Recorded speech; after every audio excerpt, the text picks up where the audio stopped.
For 17 years, even the youngest residents of the French commune of Germain couldn't truly enjoy life due to the pervasive fear that gripped their families.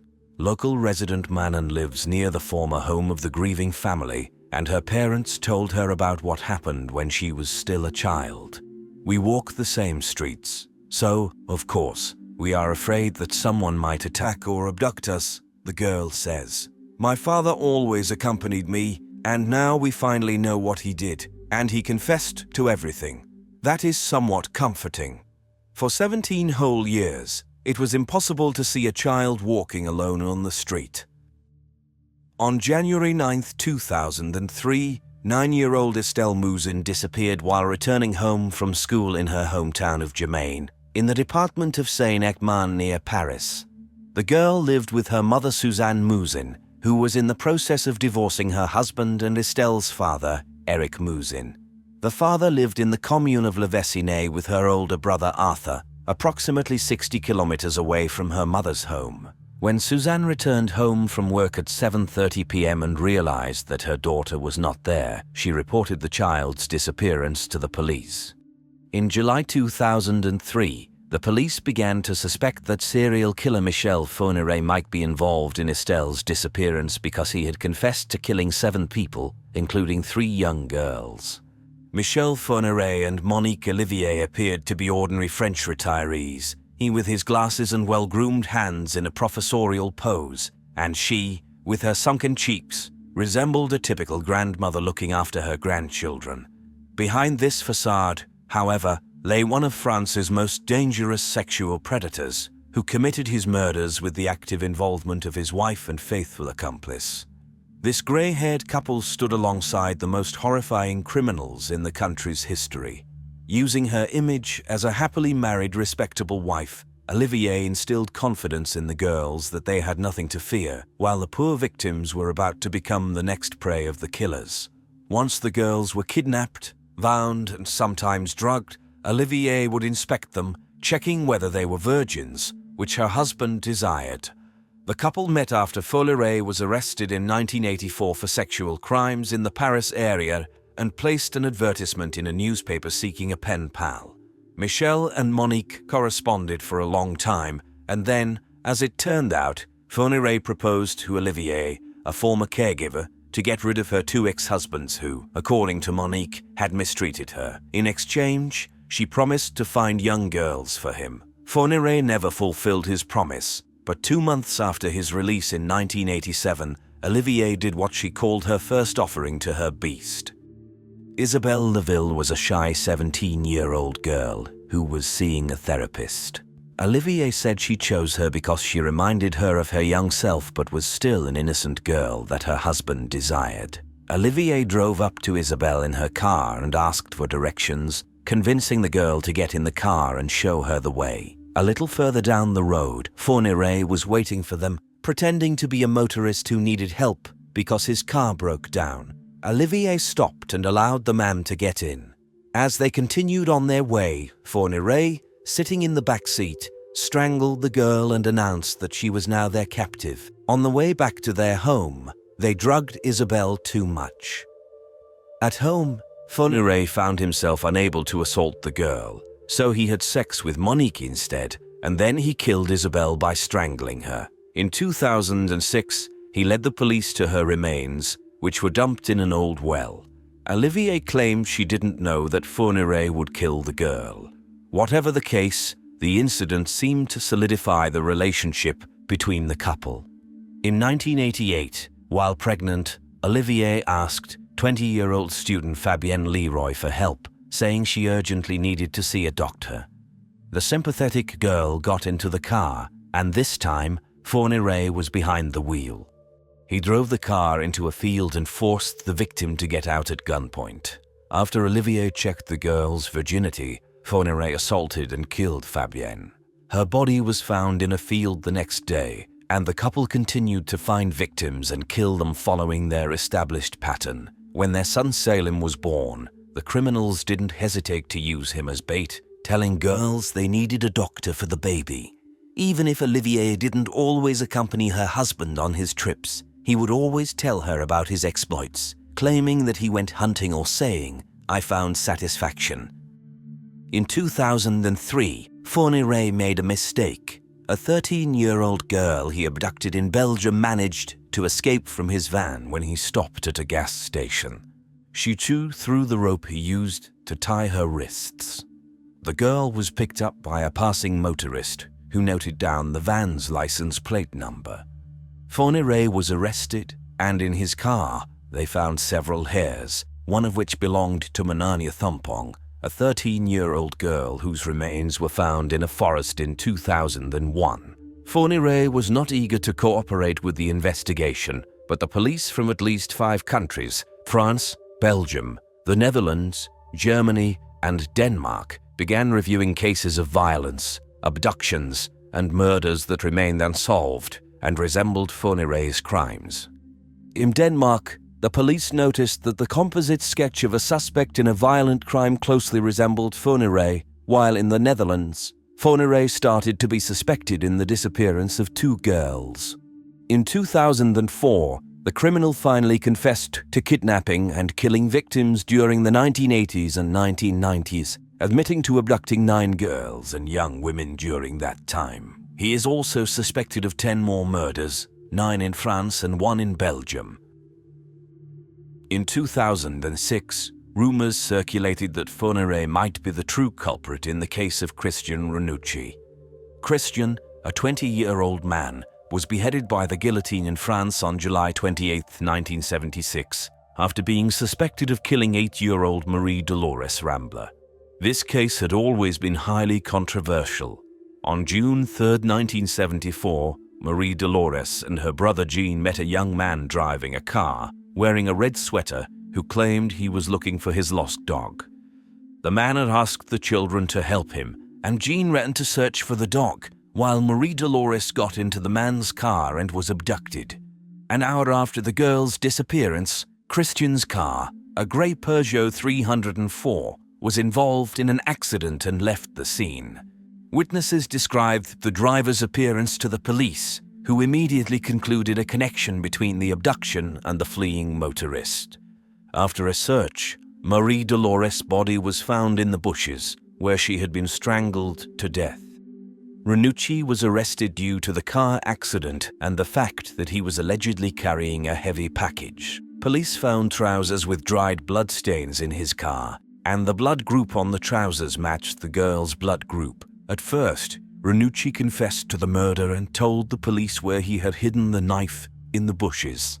What was strange about this confession was that he only confessed to facts that the police had already established in the first 48 hours of the investigation. A day later, Ranucci denied his involvement in the crime. Allegedly, Ranucci's case was adjusted and physical evidence was hidden to match his confession. The bloodstains on the trousers turned out to be much older and were merely the result of the man falling off a motorcycle. Moreover, Ranucci had the same blood group as the girl. An elderly couple who witnessed the incident claimed to have seen the girl on the backseat of Ranucci's car and heard her screaming. However, the credibility of this statement is questionable since the couple did not leave their own car, and the door of Ranucci's car was broken from the side opposite to where the pensioners claimed he had taken the girl out.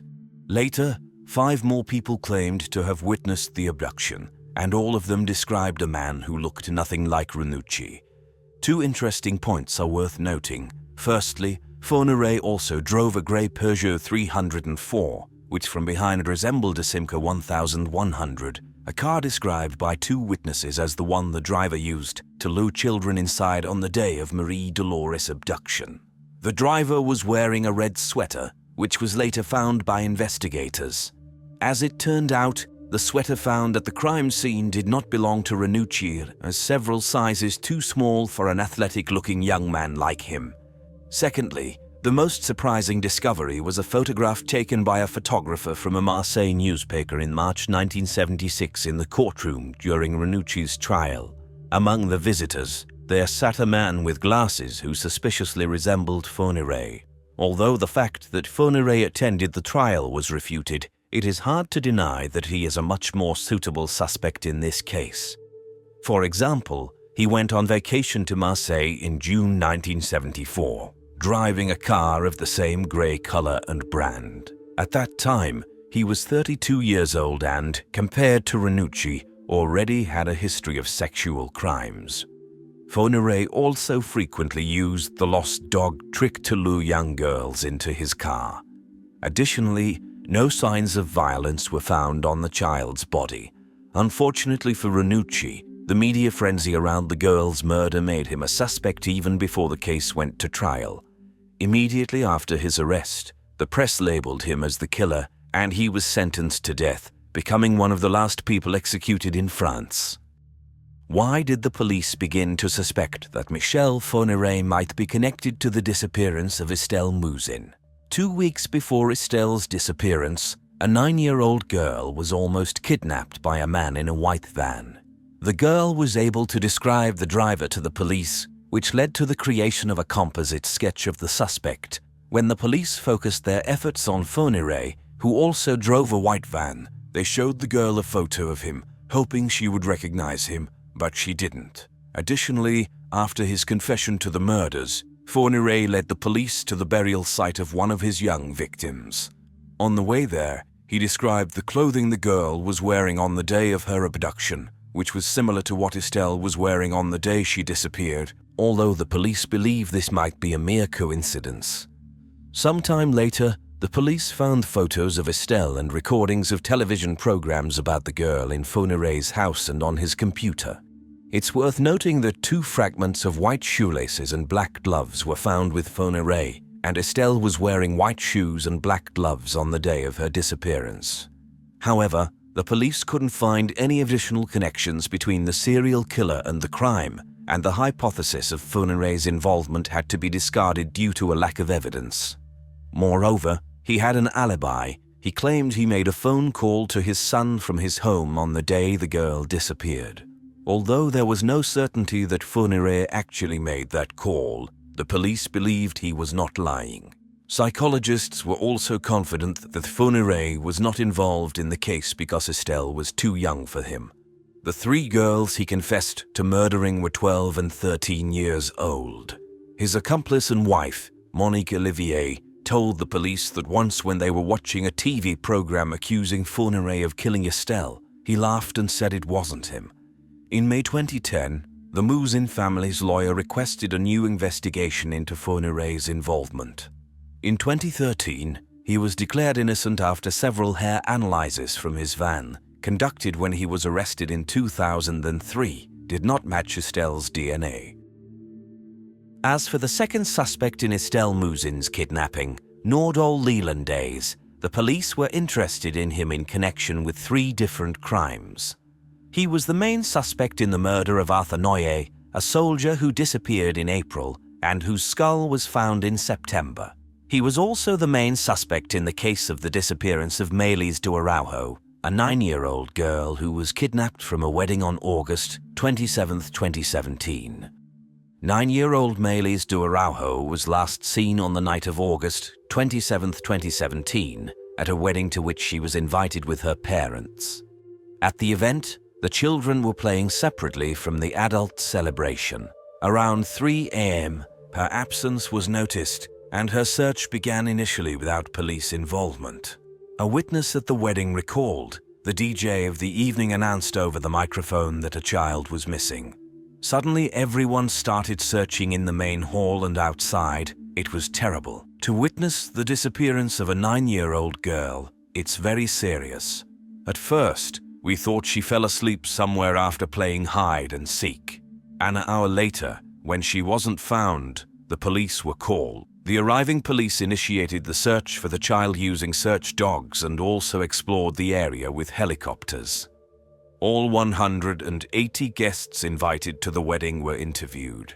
Almost immediately, investigators noticed inconsistencies in the statements of Nordal Lelandaise, a friend of the groom. A week into the investigation, after crime scene analysts found DNA belonging to the girl on the dashboard of Lelandaise's car, he was charged with her kidnapping. From that moment, Lelandaise remained silent, refusing to assist the investigation, and claimed that even though the girl might have been in his car, it didn't prove his guilt. As the police conducted their investigation into the child's disappearance, they discovered other clues pointing to Leland Day's involvement. In particular, a surveillance camera captured a car belonging to the man leaving the wedding venue with a small figure on the passenger seat shortly before the girl's disappearance was reported. The blurry silhouette was wearing a white dress, similar to what Maylis was wearing. The parents recognized elements of the dress, especially the child's ribbon, said their lawyer, Fabian Rajon. Additionally, Leland Day's phone was in airplane mode around the time of the girl's disappearance, and it turned back on 39 minutes later when he returned to the celebration alone.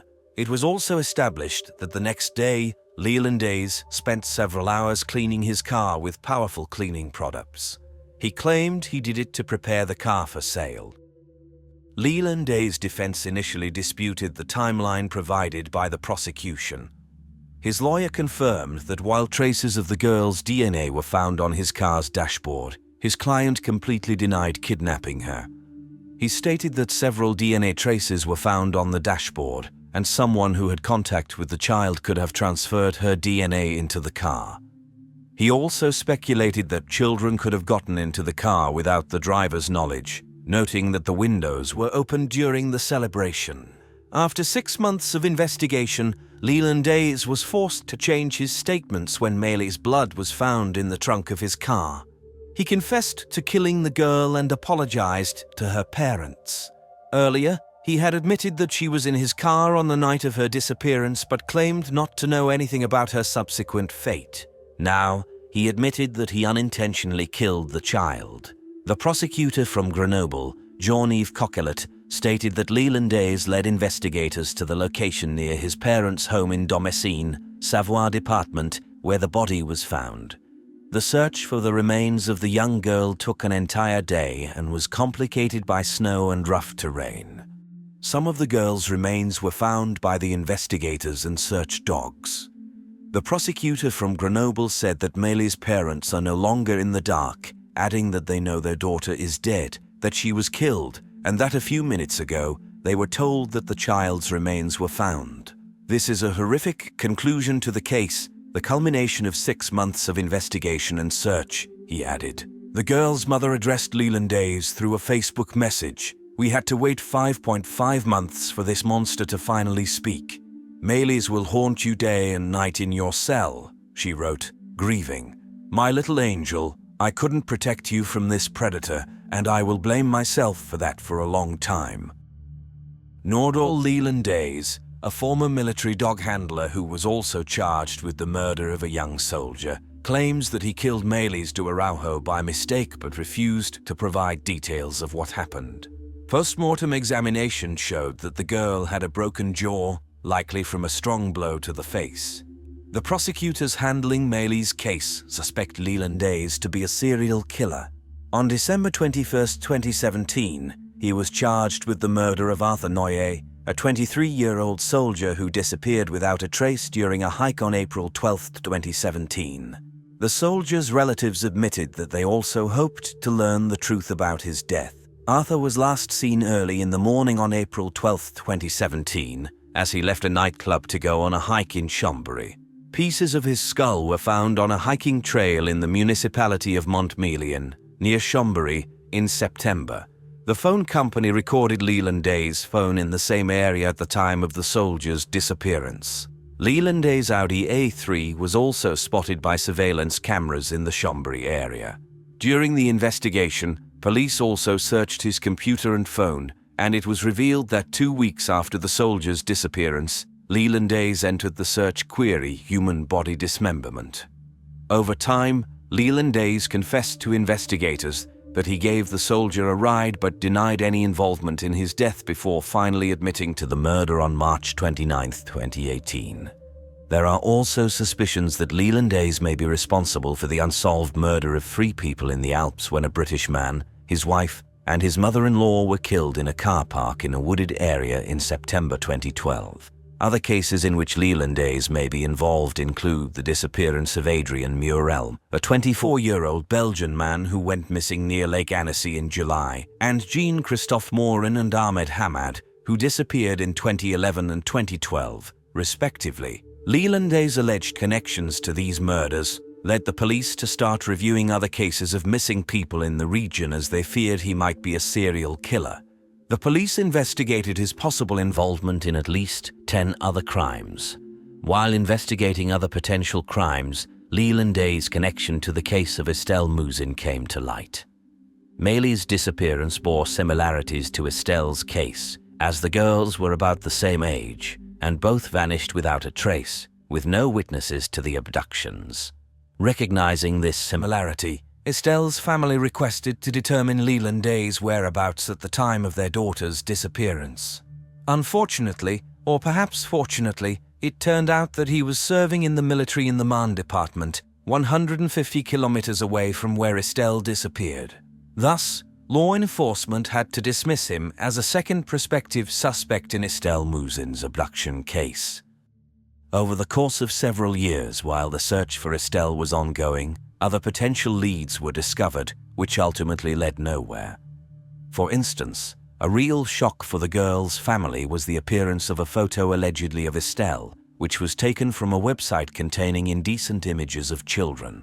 Her father confessed how upset he was by the appearance of such a photo, but it turned out not to be his daughter. The girl in the photo appeared older than Estelle, and the image was taken several years before her disappearance.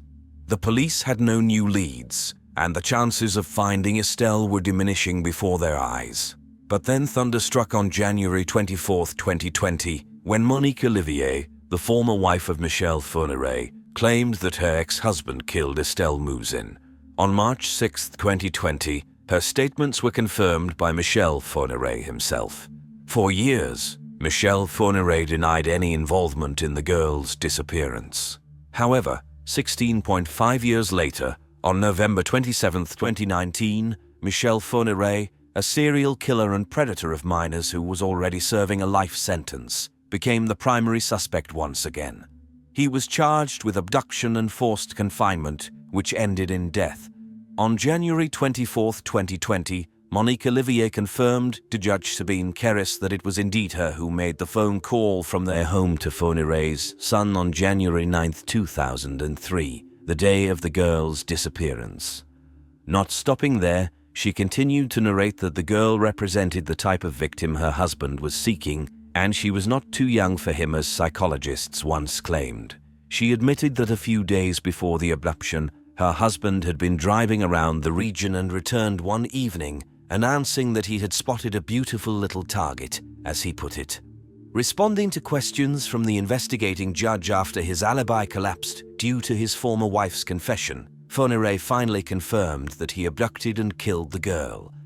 However, the elderly Fourniret claimed during the hearing that he suffers from memory loss and was not formally charged. "It is very likely, even very, very likely, that I was the author of that disappearance," Fourniret said, asserting that nothing clicked in his head when he was shown a picture of the girl. "Since I cannot say for sure that I am responsible for her disappearance, I call on you to consider me as guilty," he added. Fourniret, 78 years old according to media reports, is suffering from the early stages of Alzheimer's disease, experiencing moments of absence, but has generally understood everything, according to Didier Sabin, the lawyer of Estelle's father. To corroborate Fourniret's statements, Monique Olivier was questioned again, and she confirmed that her husband did indeed abduct and kill Estelle Mouzin. Although Fourniret confessed to the girl's murder, he refused or was unable to reveal the location where he hid her body. He only mentioned that she might be on the property of one of his houses in the Ardennes. Forensics began the grim search for the girl's remains on Monday, June 22, 2020. Experts sealed off Fourniret's former home in northern France, more than 200 kilometers from where Estelle was abducted on her way home from school. The police also cordoned off another former residence of Fourniret in Château de Sautou, where the remains of other victims of the killer, a 12-year-old girl and a 22-year-old woman, were found in 2004. Unfortunately, they did not find Estelle's body. "We can report some progress, but some doors have been closed forever, places we can now discard," said one of the lawyers representing the Mouzin family. Even before Fourniret's confession to Estelle's murder, the serial killer, nicknamed the Monster of the Ardennes, as well as the virginity hunter, had been sentenced to life imprisonment without the possibility of parole. His accomplice, Monique Olivier, also received a life sentence with the possibility of parole only after 28 years. November 4th, 1989. A quiet night in the fashionable district of Daytona Beach, Florida. Only the lights on the porch illuminate the extravagant mansions, whose occupants have long gone to sleep. Suddenly, the silence of the night was shattered by police sirens after a desperate call was received at the rescue service at 4:54 from the Photopoulos family's house. In the bedroom on the second floor, officers found a man holding his wounded wife to his chest. Another man lay motionless in a pool of blood on the floor. Members of the small but influential Greek community in the city, Costa and Lisa Photopoulos, along with Lisa's mother and brother, lived in a huge white mansion on the banks of the Halifax River. The officers were met by Lisa's brother, who led them to the bedroom on the second floor. 26-year-old Lisa Photopoulos was alive but in agony. She had been shot, and the bullet had entered her head, although hope was not yet lost as it had not penetrated her brain. It struck her forehead, deflected off a bone, and came to a rest just above her left eye. While it was still a gunshot wound, and the medics couldn't know the extent of the damage until she was examined at the hospital, they believed she had a chance to survive. They rushed her to the hospital as quickly as possible. As for the young man lying on the floor, there was nothing that could be done for him. Costa had shot the intruder who attacked his wife, emptying the entire magazine into him. While Lisa was being rushed to the hospital and newspapers competed to write about the hero who shot the robber, saving his wife and family, the police began investigating the botched robbery. However, it didn't take long for suspicions to arise among the investigators.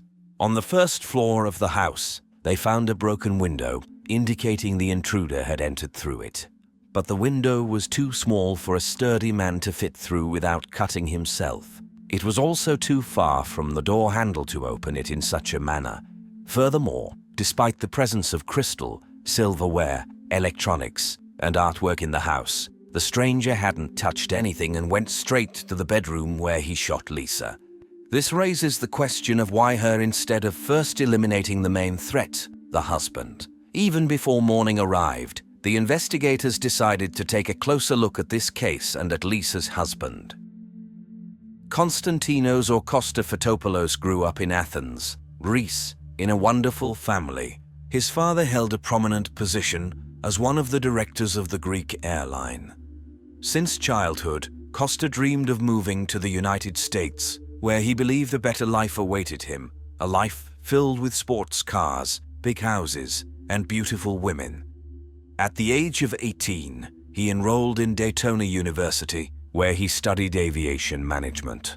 To cover his expenses, he worked as a waiter in a restaurant. It was there that he was introduced to Lisa. Even in the modern world, traditional values still hold importance, and every Greek family in the USA wants to marry their child to someone from Greece, a person with the same faith and cultural heritage. Costa seemed to be the ambitious and intelligent Greek guy that parents wanted to see as Lisa's husband. The young woman was captivated by the charm of this young man. He too was impressed, but not by her beauty or intelligence, but by the state of her family. Within a few months, the couple became engaged, followed by a joyous Greek wedding. Costa and Lisa appeared to be an ideal couple. After a few years, Lisa's father passed away, leaving her and her brother in charge of the family business, a theme park and several souvenir shops. Costa worked for her mother, and her brother for $300 a week. It was a decent amount for those times, but not a fortune. Soon, Costa decided to start his own business, something he could fully control. The man took money from his wife and opened a billiard club. For a long time, Lisa had no idea how things were going at the bar and that her husband preferred to hire young kids who, for various reasons, ended up on the streets. Costa surrounded himself with teenagers who were unable to say no to him. He enjoyed portraying himself as a powerful, successful man and would tell the young people that he worked for the CIA, carrying out various government missions. And if any of the kids had doubts about the truthfulness of Costa's words, he had evidence. Framed and hanging on the office wall was a letter from the CIA addressed to Costa. However, if someone bothered to read the letter, they would discover that it was simply a job rejection. Fortunately for Costa, the teenagers believed him unquestioningly, and for them, it was 100% proof that their boss was a secret agent. Things reached a point where Costa invited his business partner, Tony Calderoni, on one of his nocturnal outings. Tony, who didn't believe his friend's tall tales, decided to join him out of curiosity. As a result, he watched with suspicion as Costa, dressed head to toe in camouflage, buried a bag with weapons and money in the woods. The bar trapped Costa in a debt hole. He already owed $20,000, but still continued to enjoy life, playing the role of a super agent. Then, on a beautiful day in 1989, his life became even better after meeting the luxurious 20-year-old Deidre Hunt, who entered his establishment in search of work. Costa was captivated by the beauty of the girl, and soon a romance ensued between them. They didn't care about the 10-year age difference or the fact that Costa was married. Deidre turned out to be the complete opposite of Lisa. Lisa was a true lady, while Deidre was a forbidden fruit, full of passion and desire, something that Costa wasn't getting at home. In turn, he became a source of admiration and expensive gifts for her, providing everything she was lacking in life. Deidre grew up in poverty. She didn't know her father, and her mother suffered from several mental disorders, including multiple personalities, specifically 11 different personalities. The girl never knew what awaited her at home when she returned from school, whether her mother would beat her or shower her with affection. And she had no choice because it was her mother. When Deidre was 7 years old, a neighbor began to harass her, abusing her when she was 11 and he was 31. Instead of support, she only received indifference from her mother. The woman didn't work, spending all the money on alcohol. The situation was worsened by the fact that Deidre had to wear orthopedic braces on her legs to walk properly, and her classmates, sensing Deidre's vulnerability, bullied the ugly duckling. However, everything changed after a few years. She no longer needed the braces, and the girl transformed into a beauty, dark hair, dark eyes, and an attractive figure. She began to receive a lot of attention from men. For Deidre, who had never heard a kind word at her address, it was a kind of drug. She indulged in it fully. At the age of 18, she got involved with a bad crowd and was arrested for armed robbery. After her release, the girl decided to start afresh, and in September 1989, she set off to Daytona Beach, where she could get lost among many street youths. But Deidre didn't get lost. She had charisma and beauty. She quickly became one of the highlights of the bar, strolling around in a black bikini and captivating the regulars. Deidre's difficult childhood and arrest didn't deter Costa. On the contrary, he saw in her a vulnerable girl whom he could manipulate, just like other teenagers hanging out in the bar. Costa rented an apartment for Deidre 2 blocks away from her work so they could meet at any time. And out of habit, he fed the naive girl stories about his work for the CIA and how he had killed 8 people and so on. Of course, Lisa quickly discovered that her husband was seeing the waitress. She followed him to the rented apartment, confirmed the truth, and demanded that he end the affair. However, he stubbornly denied everything. Then the proud Greek woman threatened to divorce him. Costa couldn't allow that because in the case of a divorce, he would not only be left penniless but also burdened with debts. Interestingly, this conversation took place just a few weeks before an unknown person attempted a nighttime visit to their home. Costa told the police that on the evening of November 4th, he and his wife were watching movies late into the night before going to sleep. The next thing he remembered was waking up to a deafening sound.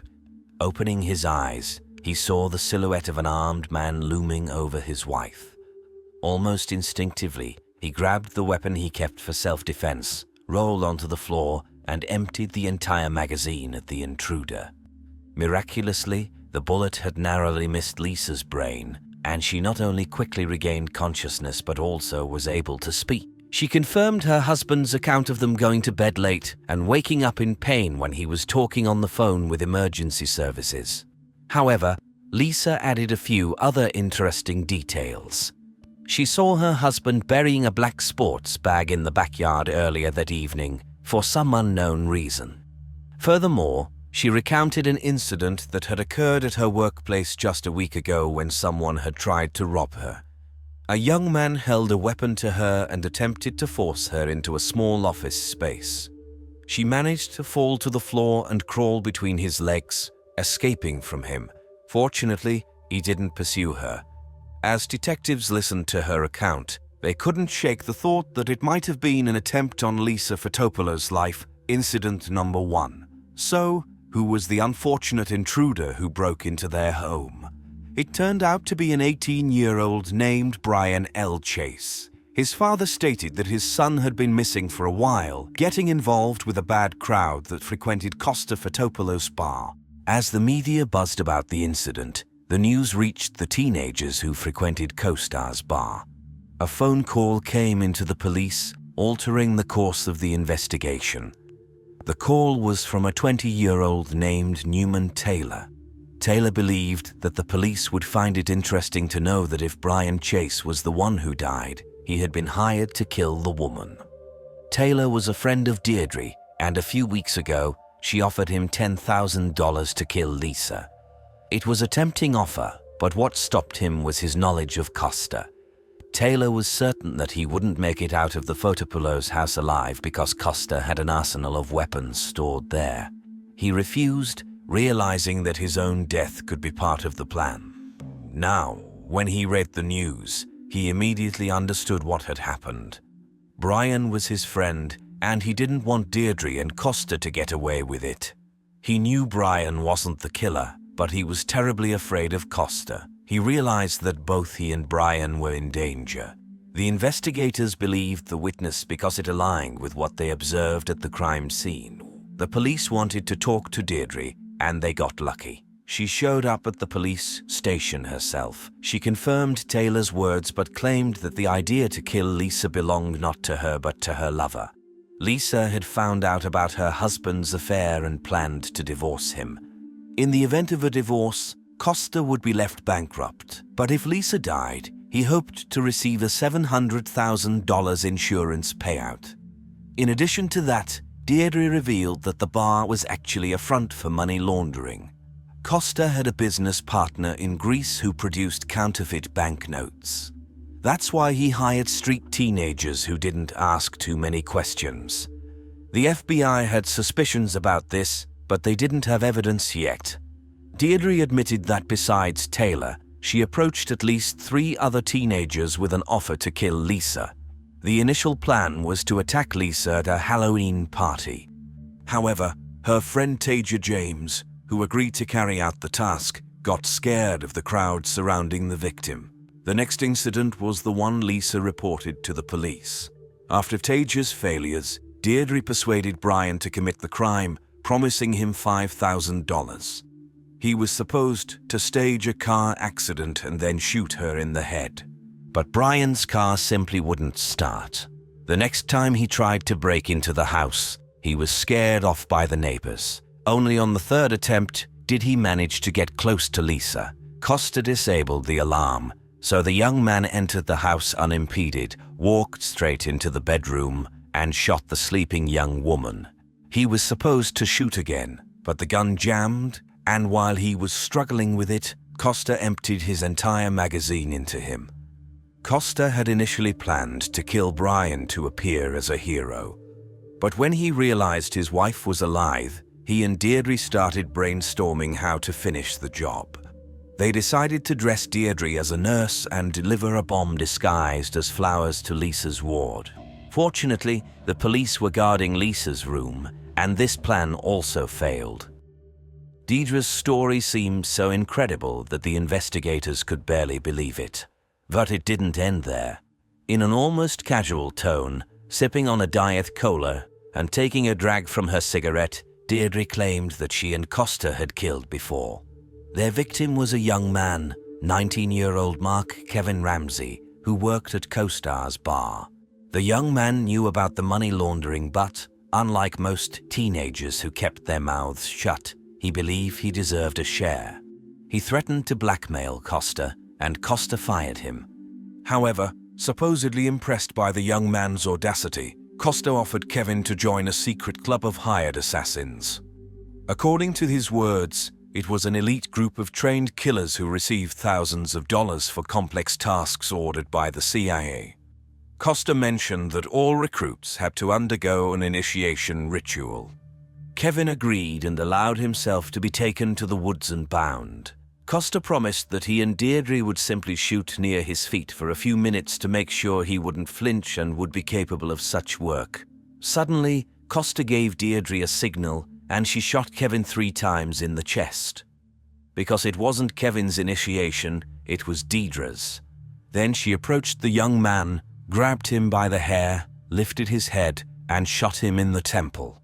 After that, Costa took his AK-47 and fired a final shot into Kevin's head. Then they both left without even untying their victim. As a successfully completed initiation ritual, Costa gave Deirdre a black beret and promised to make a monogram for the secret club when she tracked down and killed the next target. Upon hearing this story, the investigators began to suspect that they were dealing with a deranged person. The murder of a teenager whose disappearance wasn't even reported.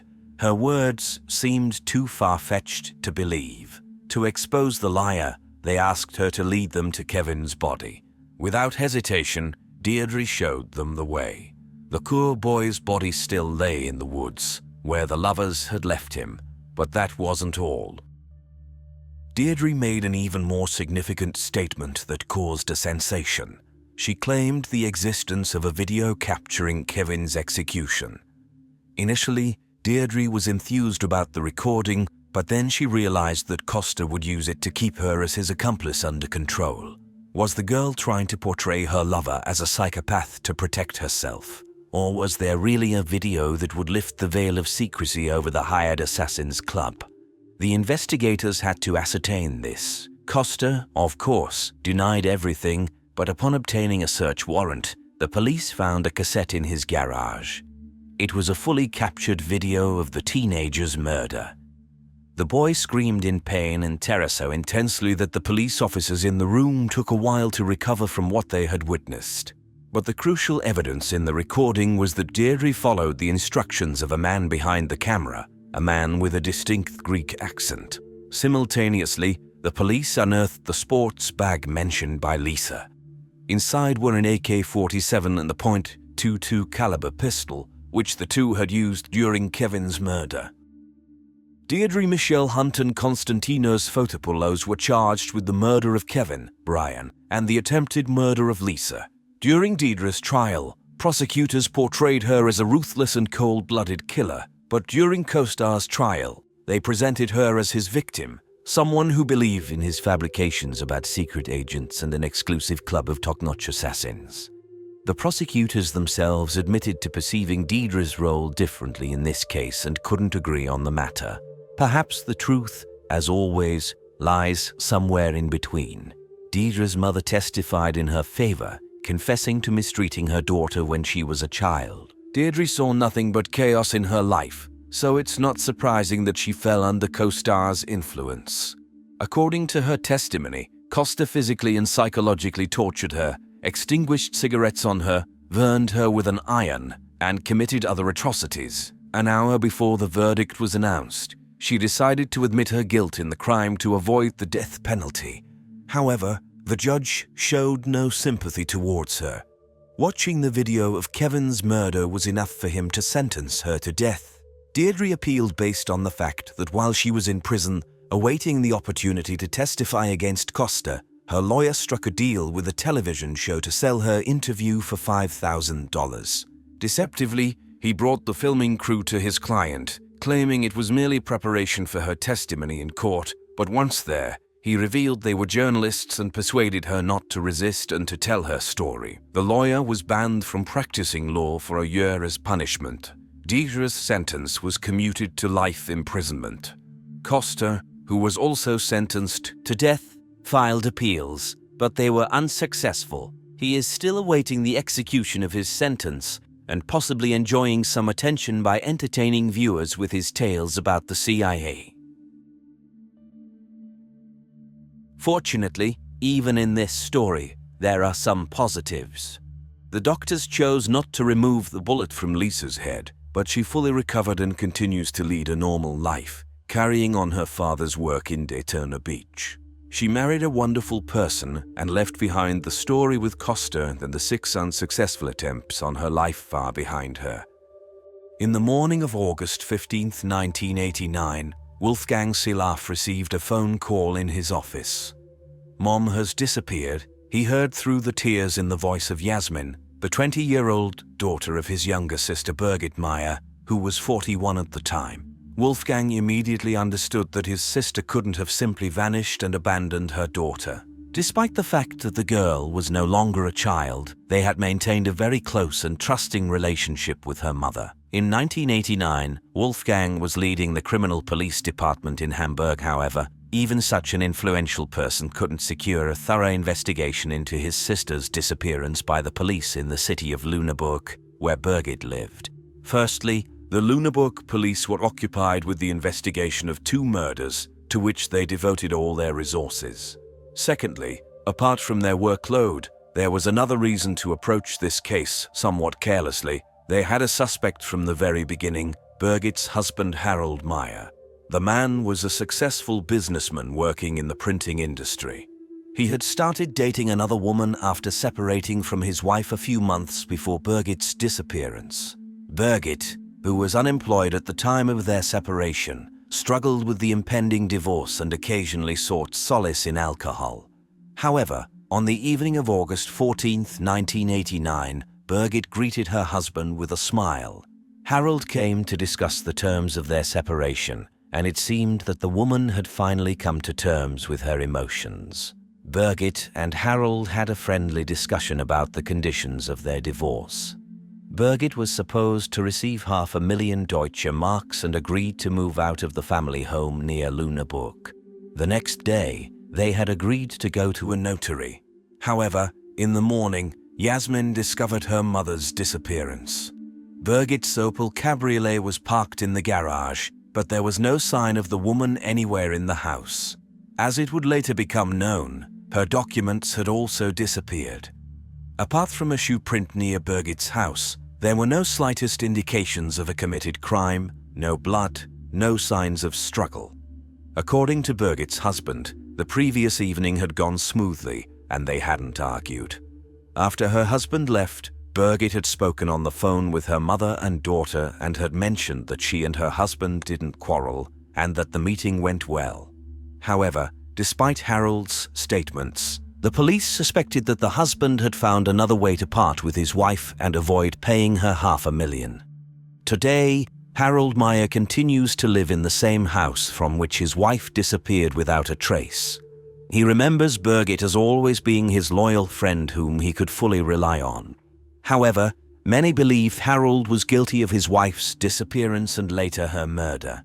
He heard constant whispers and rumors. His friends questioned whether he had taken Birgit in his Porsche and dumped her into the sea from his motorboat. Even his own daughter sometimes had a silent question in her eyes, wondering if he knew something about her mother's whereabouts, and if the police could be right in their suspicions. Only Wolfgang Silaf believed that Harold had nothing to do with his sister's disappearance because Harold and Birgit never argued about money. When Birgit met Harold, leaving 32 years ago, elegantly dressed, he immediately noticed that she had had a few drinks to lift her spirits. He teased her, saying that she probably didn't plan on getting bored, and she flirtatiously replied, "Who knows?" Now he believes that her killer was nearby at that moment, already waiting for the opportune moment to attack her. However, it was only 6 weeks after Birgit's disappearance that Harold began to have suspicions about what might have happened that day. A colleague of his wife told him that on the day of Birgit's disappearance, she had cheerfully mentioned the neighbor's gardener in a conversation. Allegedly, he had knocked on Birgit's door, introduced himself, and asked for directions to a certain house, even though he already knew the address. Harold didn't know what to think. He remembered a party in the neighboring house where the gardener was also present. A quiet and silent man, blonde with very beautiful features but a terrifying gaze. Harold recalled how he had been extremely frightened by the cold and evaluative look in his icy eyes. And now it turned out that Birgit had met him a few months before her disappearance, right after that party at the neighbor's. She had been drinking excessively, and the gardener had escorted her home. Harold reported this new acquaintance of his wife to the police.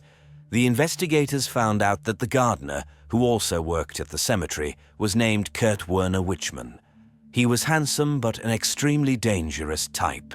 In his early years, he had threatened a young mother and her child with a knife, and in his youth, he abducted a hitchhiking girl, subjected her to abuse, and nearly killed her. After that incident, he spent 5.5 years in prison. Kurt Werner Wichmann, the investigators decided to personally talk to Wichmann and invited him to the police station. He showed up wearing gloves, claiming it was due to allergies. Wichmann stated that he had an alibi during the time of the woman's disappearance. After work, he spent the entire evening at home and only went for a walk with his German Shepherd after 10 p.m., but it didn't take him more than 15 minutes. His words were confirmed by his wife. Wisely, Wichmann decided not to mention that he had been on sick leave on the day of Birgit's disappearance and didn't need to go to work. It wouldn't have been difficult for the police to verify this, but surprisingly, Wichmann didn't seem worthy of attention as a suspect to any of the investigators. Wolfgang noted that at the very least, a preliminary investigation should have been initiated. However, this did not happen. The brother of the missing woman constantly heard from his colleagues that they were doing everything possible but unfortunately couldn't find her. When he tried to gather more information about the case, they fell silent.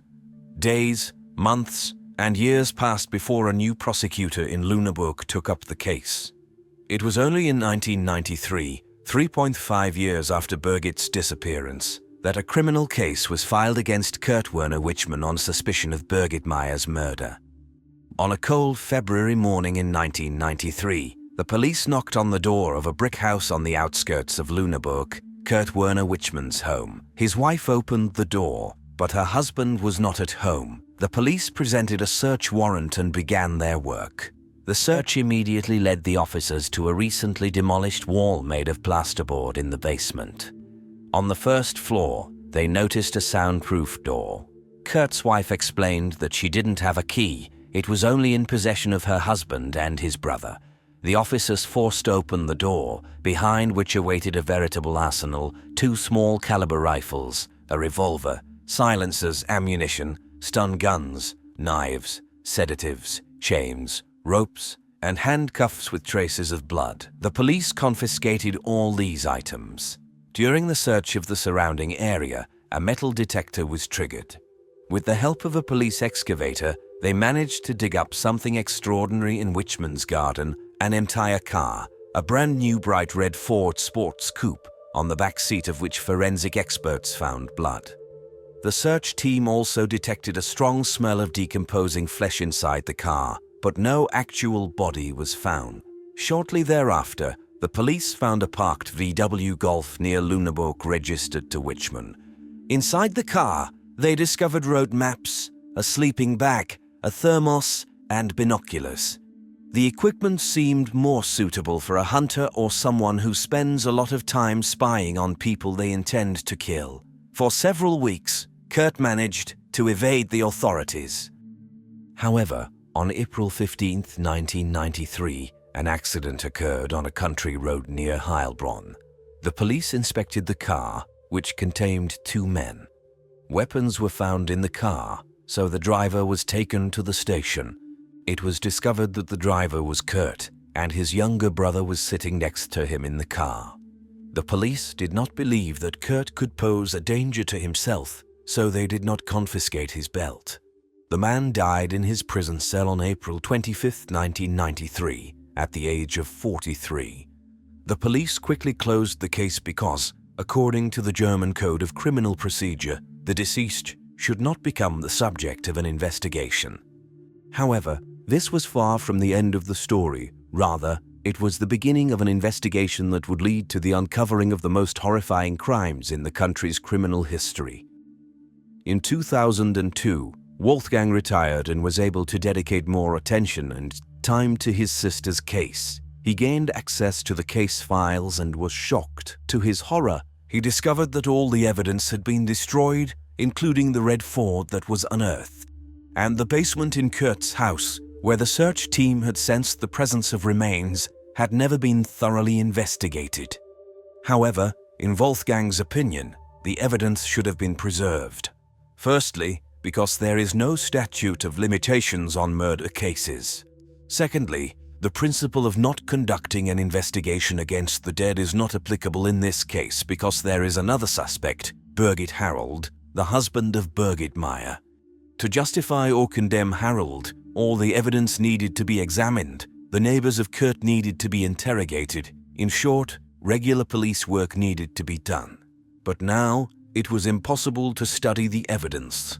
Nevertheless, Wolfgang decided not to give up and assembled a group of volunteers from his former colleagues.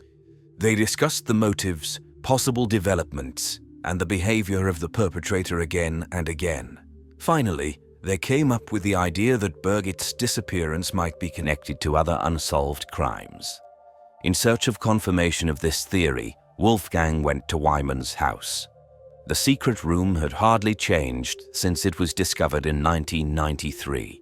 In the room, he found video recordings of 2 TV shows, one about Birgit Meier's disappearance and the other about the murders in Göhrde. Wolfgang immediately informed the police in Lüneburg, and nothing happened.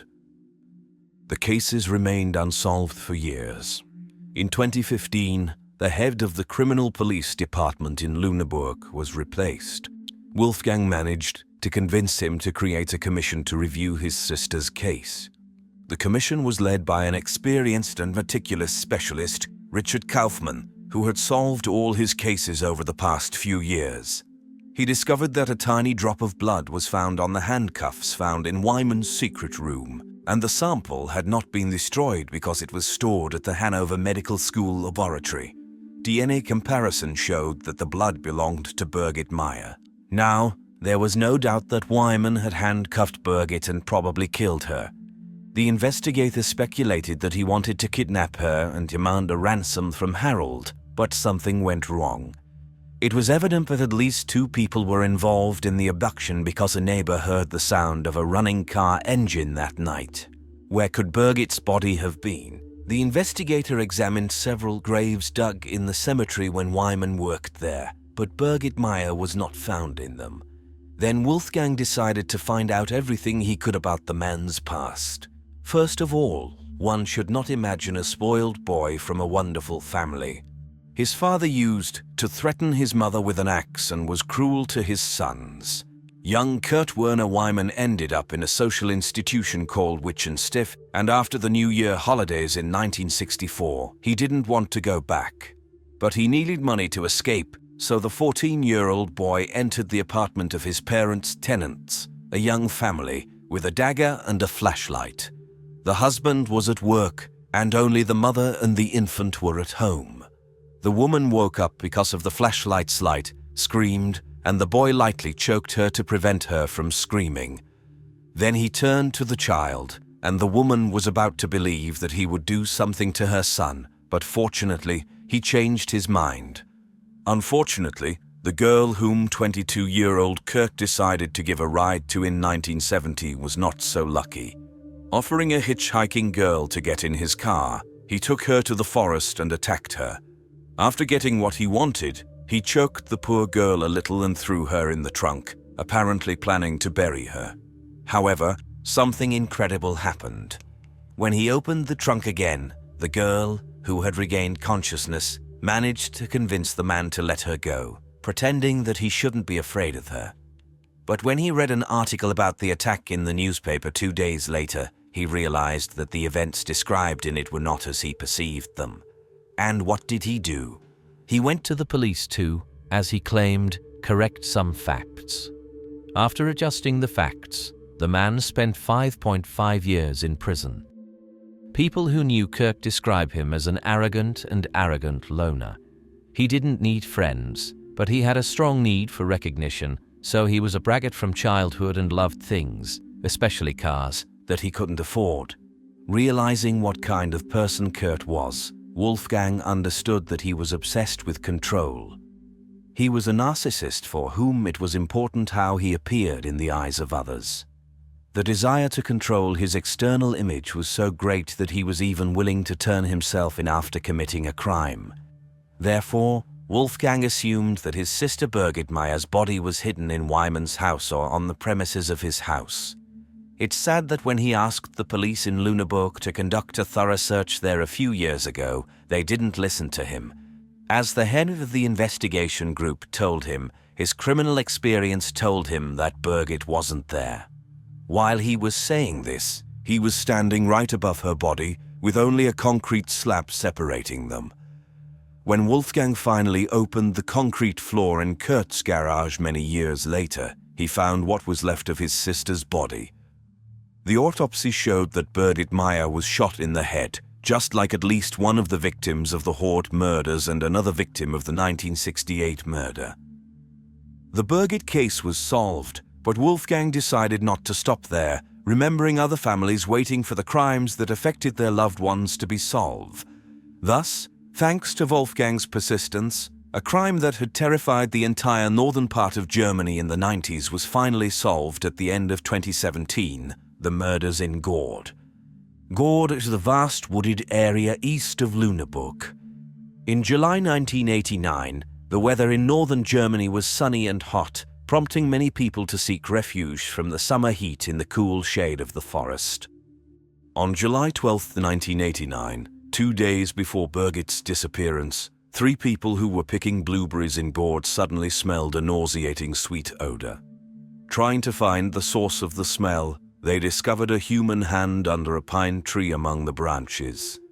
It turned out that on May 21, 1989, a married couple from Hamburg, 51-year-old Peter and 45-year-old Ursula Reinhold, went on a picnic in the forest, intending to spend a pleasant time in the fresh air. They were brutally murdered, and their bodies were dragged away from the scene of the attack. When they were discovered, the husband and wife were almost naked, but it was unclear whether the perpetrator had undressed them or if they had undressed themselves before the attack. The killer took their picnic basket, binoculars, and the keys to their car, which he used to escape. The car was later found in another city. The disappearance of the couple was reported, but they could not be found for 7 weeks. Due to the heat, very little remained of their bodies, making it impossible to determine the cause of death.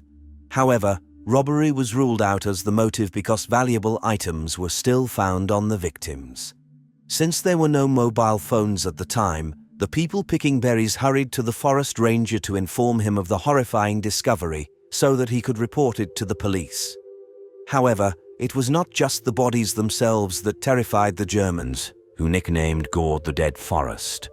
The unique fact in modern criminal history in Germany was that while the police were still examining Peter and Ursula's bodies, the killer claimed the lives of another couple located just 800 meters away from the investigators.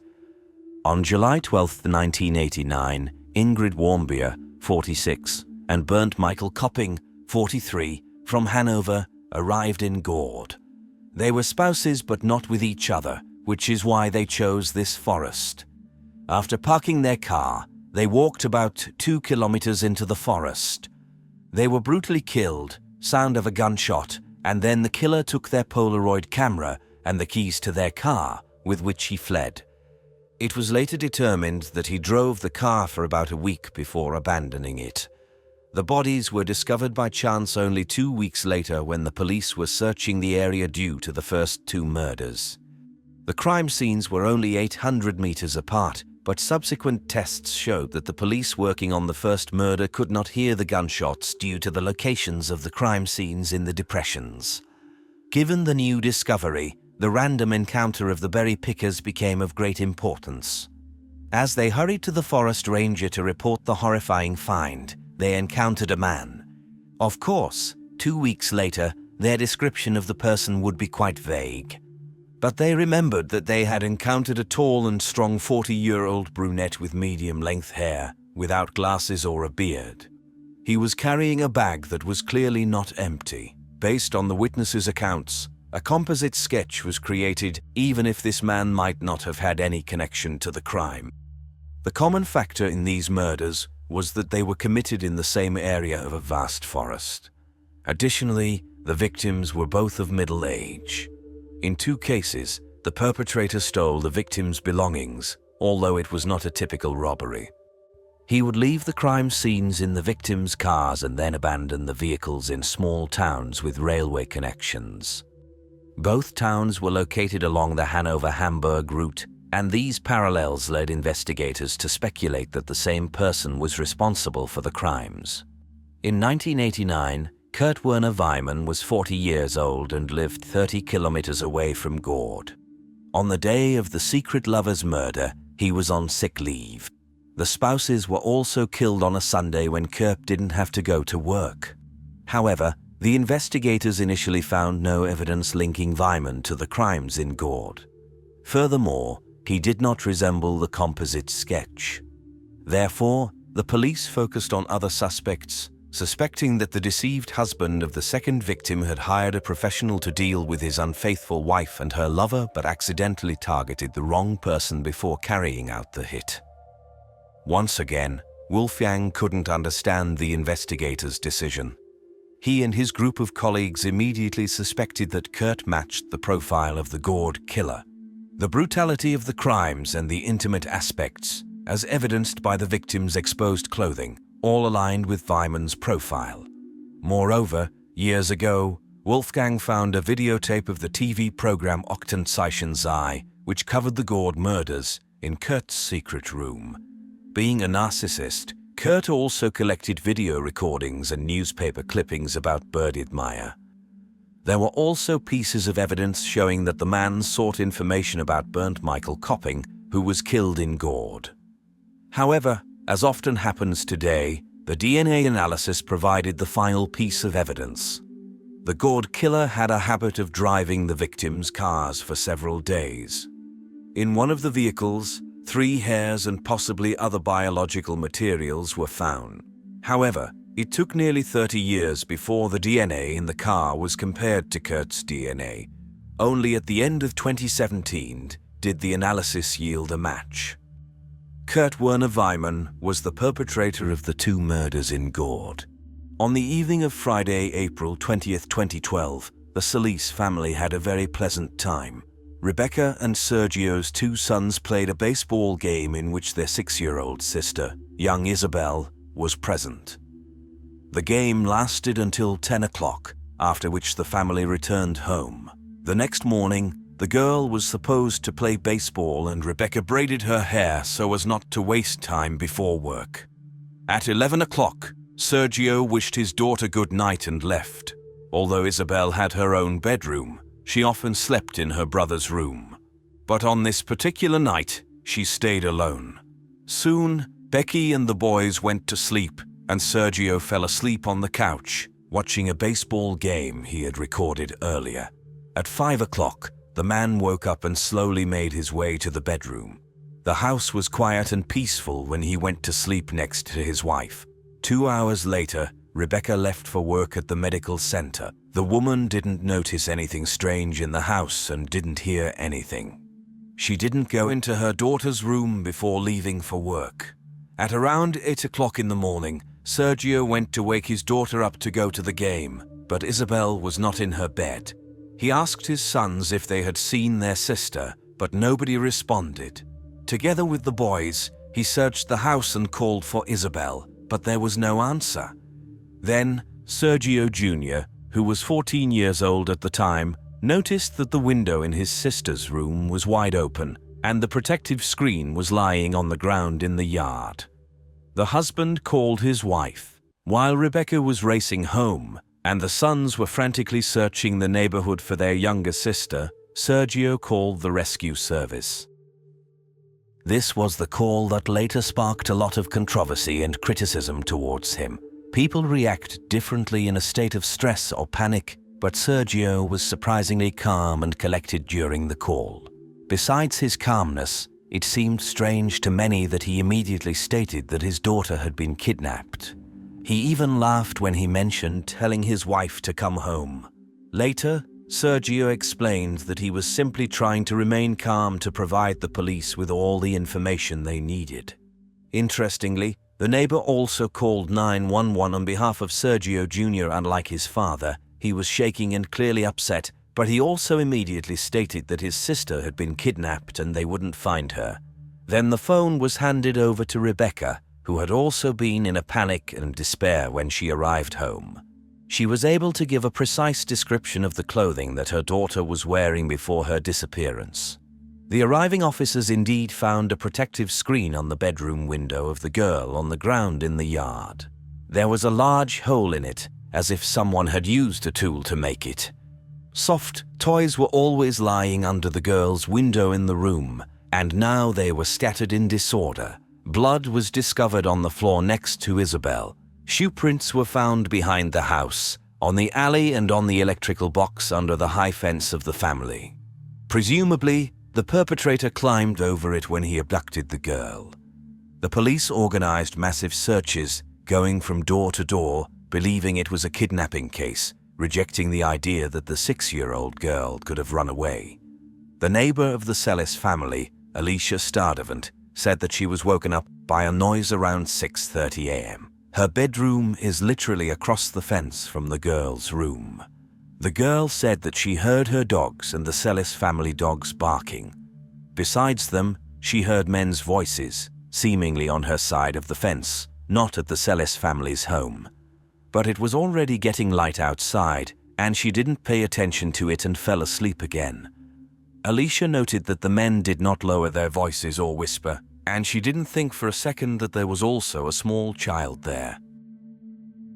The police set up a checkpoint around the Celis family's house and only allowed local residents through. The search initially focused on a small area around the house because in most cases, children are killed within a radius of 100 meters from the place of abduction. Then they expanded the search radius, included several apartment buildings, and interviewed residents. Officers checked the stadium where Isabelle's baseball game was supposed to take place, the local garbage dump. The lakes and ponds were inspected with underwater cameras and sonars. Forensic experts and search dogs searched the Celis family's home, and border guards distributed photos of Isabelle because when children go missing in Arizona, there is a high chance they end up on the other side of the border with Mexico. In addition, in 2012, 16 criminals who had committed violent acts against women and children lived near the family's home. All of them were interrogated and excluded at that time. A theory emerged that someone had noticed Isabelle playing with her brothers in the evening, followed the family, and abducted the girl from the house at night. Following this lead, officers checked the registration numbers of all the cars in the parking lot. Surveillance video cameras located near the family's home showed an unusually active nightlife. At 2:36 a.m., a private security company's car appeared in the alley near the house, and 2 more cars were shown in the parking lot 10 minutes later. Suddenly, a large number of pedestrians were wandering around the house, some of them interested in garbage cans, and an hour before the 911 call, a car quickly turned the corner near the trash can. But the girl did not appear anywhere in the 10 hours of filming. However, something interesting was discovered during the search of the house by the police. The officers found inscriptions on the door frame of Isabelle's wardrobe. The inscriptions were written in a child's handwriting and included such words as bad father, I don't love father, and bad day. Rebecca claimed she had no idea about this, but the police decided to interrogate Isabelle's family more thoroughly. One of the sons revealed that when their father drank, he became aggressive, cursed, and hit him twice. Therefore, investigators invited employees of the Child Protection Services concerned about the Celis sons, especially since, as it turned out, Child Protection Services had been called to the family's home more than once. In January 2012, one of the boys was washing dishes and left a glass in the detergent. Sergio drank water from that glass and scolded his son for his mistake. Rebecca insists that they laughed about the incident. But the next day, the boy told his friends about it, and someone's parents contacted the Child Protection Services. Anyway, in May 2012, at their request, Sergio voluntarily left the house, although Rebecca claimed that her husband was an excellent father and when Isabelle returned home, all questions would be answered. Although the incident was soon resolved, and Sergio was able to return home to his wife and sons, the family was upset that the investigation did not bring any results. Although the incident was soon resolved and Sergio was able to return home to his wife and children, the family was upset that the police continued to focus on them, especially Sergio, despite never being named a suspect. Later, the man stated, "It feels like the investigation never went beyond this house. That's what's so upsetting." So they hired private detective Jerry Snyder to conduct an unbiased investigation into Isabelle's abduction. And his suspicions fell on Rebecca's cousin, Justin Mastromarino.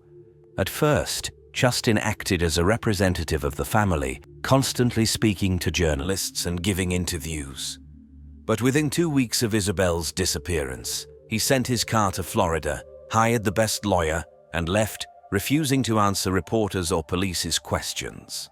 Such behavior seemed strange to the private detective. Moreover, Justin had lived in the Celis family's home for a long time and still had a key to the house. There was a version that Justin, who had previously stayed overnight in Isabelle's room, could owe money to someone and the criminal came for him. But instead of Justin, he found Isabelle in the room and took her for ransom or as leverage. On the other hand, his friend Sebastian Hartsfield is confident that Mastromarino did the right thing, and if he had the means, he would have left too. The thing is, Justin was tired of the intrusive attention of the media and the public. Sebastian said that they spent the evening of the abduction together with Justin. He reluctantly admits that it was April 20th, National Cannabis Day, so he and Justin smoked and drank all evening. Although there was a 6-hour gap when they were asleep, and he cannot say for sure where Justin was, Sebastian is confident in his friend's innocence. When the police finally questioned Justin, the police chief said that the investigator hired by the family had no evidence, but the police were absolutely sure of Justin's innocence. It is worth noting that Sergio was also suspected of owing money to bad people, and his daughter was kidnapped for ransom. Isabelle was at the age when children are more often abducted by relatives. She was kidnapped from the house where only her relatives were present, and Sergio was the last person to see her, kissing her goodnight at 11 o'clock. He did not pass a polygraph test. Moreover, the fact that the dogs barked at night indirectly confirms the involvement of someone from the family. How could a stranger know where the girl's room was, that she wouldn't be sleeping in her brother's bedroom, and that there would be no dogs in her room? Usually, at least one of them slept in her bedroom. How could the kidnapper know exactly how to avoid the surveillance cameras located on the street? Yet, besides suspicion, there was nothing linking Sergio or Justin to the crime. Where was Isabelle? Let's go back to the morning of July 23, 2012, when the rescue service received 3 distress calls. A child, a girl, called and said she wanted to report a kidnapping. She mentioned Isabelle's name and said he's coming, identified the district where she was located, and then the call disconnected. The officers went to the specified district, but they didn't find anyone. They traced the call to an apartment building where 2 sisters, aged 9 and 11, lived. The sisters had simply decided to play a prank. The calls caused a lot of fuss, but they were quickly released. However, their joke cost the city $4,700 in officers' wages spent on the search in the district specified by the girls. After this incident, the police tried several times to draw attention to the case, for example, by sharing an image of what Isabelle might look like several years later. But despite all efforts, there was no progress in the case for years. Who kidnapped Isabelle? Was it someone unknown to the family who entered through a window and took her? Did Justin consider kidnapping Isabelle because he was in debt and wanted to demand a ransom, but the kidnapping went wrong? Was one of her brothers involved in what happened to her, and are their relatives covering it up? Or does Isabelle's biological father know more than he's saying? Unexpectedly, on February 8, 2017, there was a breakthrough in the case. A woman named Melissa contacted the FBI and stated that they should speak to her fiancé, Christopher Clements, about the disappearance of Isabelle. Supposedly, he might know something about the girl's disappearance, but Melissa couldn't say anything more and they should talk to him. Finding Christopher proved to be quite easy. He was in jail on charges of robbery. Christopher confirmed to the agents that he knew where to find Isabelle, but demanded a deal. In exchange for information about Isabelle's whereabouts, he wants his charges dropped, his confiscated Acura Honda returned, and full immunity in Isabelle's case. He assured them that he only knows what happened to the girl. It is also known to a member of the Celis family. He hinted that Sergio knew about the kidnapping of his daughter and was involved in it. Christopher told them that Sergio was seen handing over Mexican gold coins to someone at a local pawn shop. Supposedly, there was a fight and Isabelle was taken to get the money that her father owed for the stolen coins. Christopher spoke very broadly, and no matter how much the agents questioned him, he didn't go into details. The man stood his ground, information in exchange for a deal.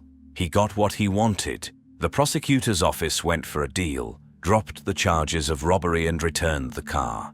The man revealed where to find Isabelle, and on March 3, 2017, the police and the FBI found her remains.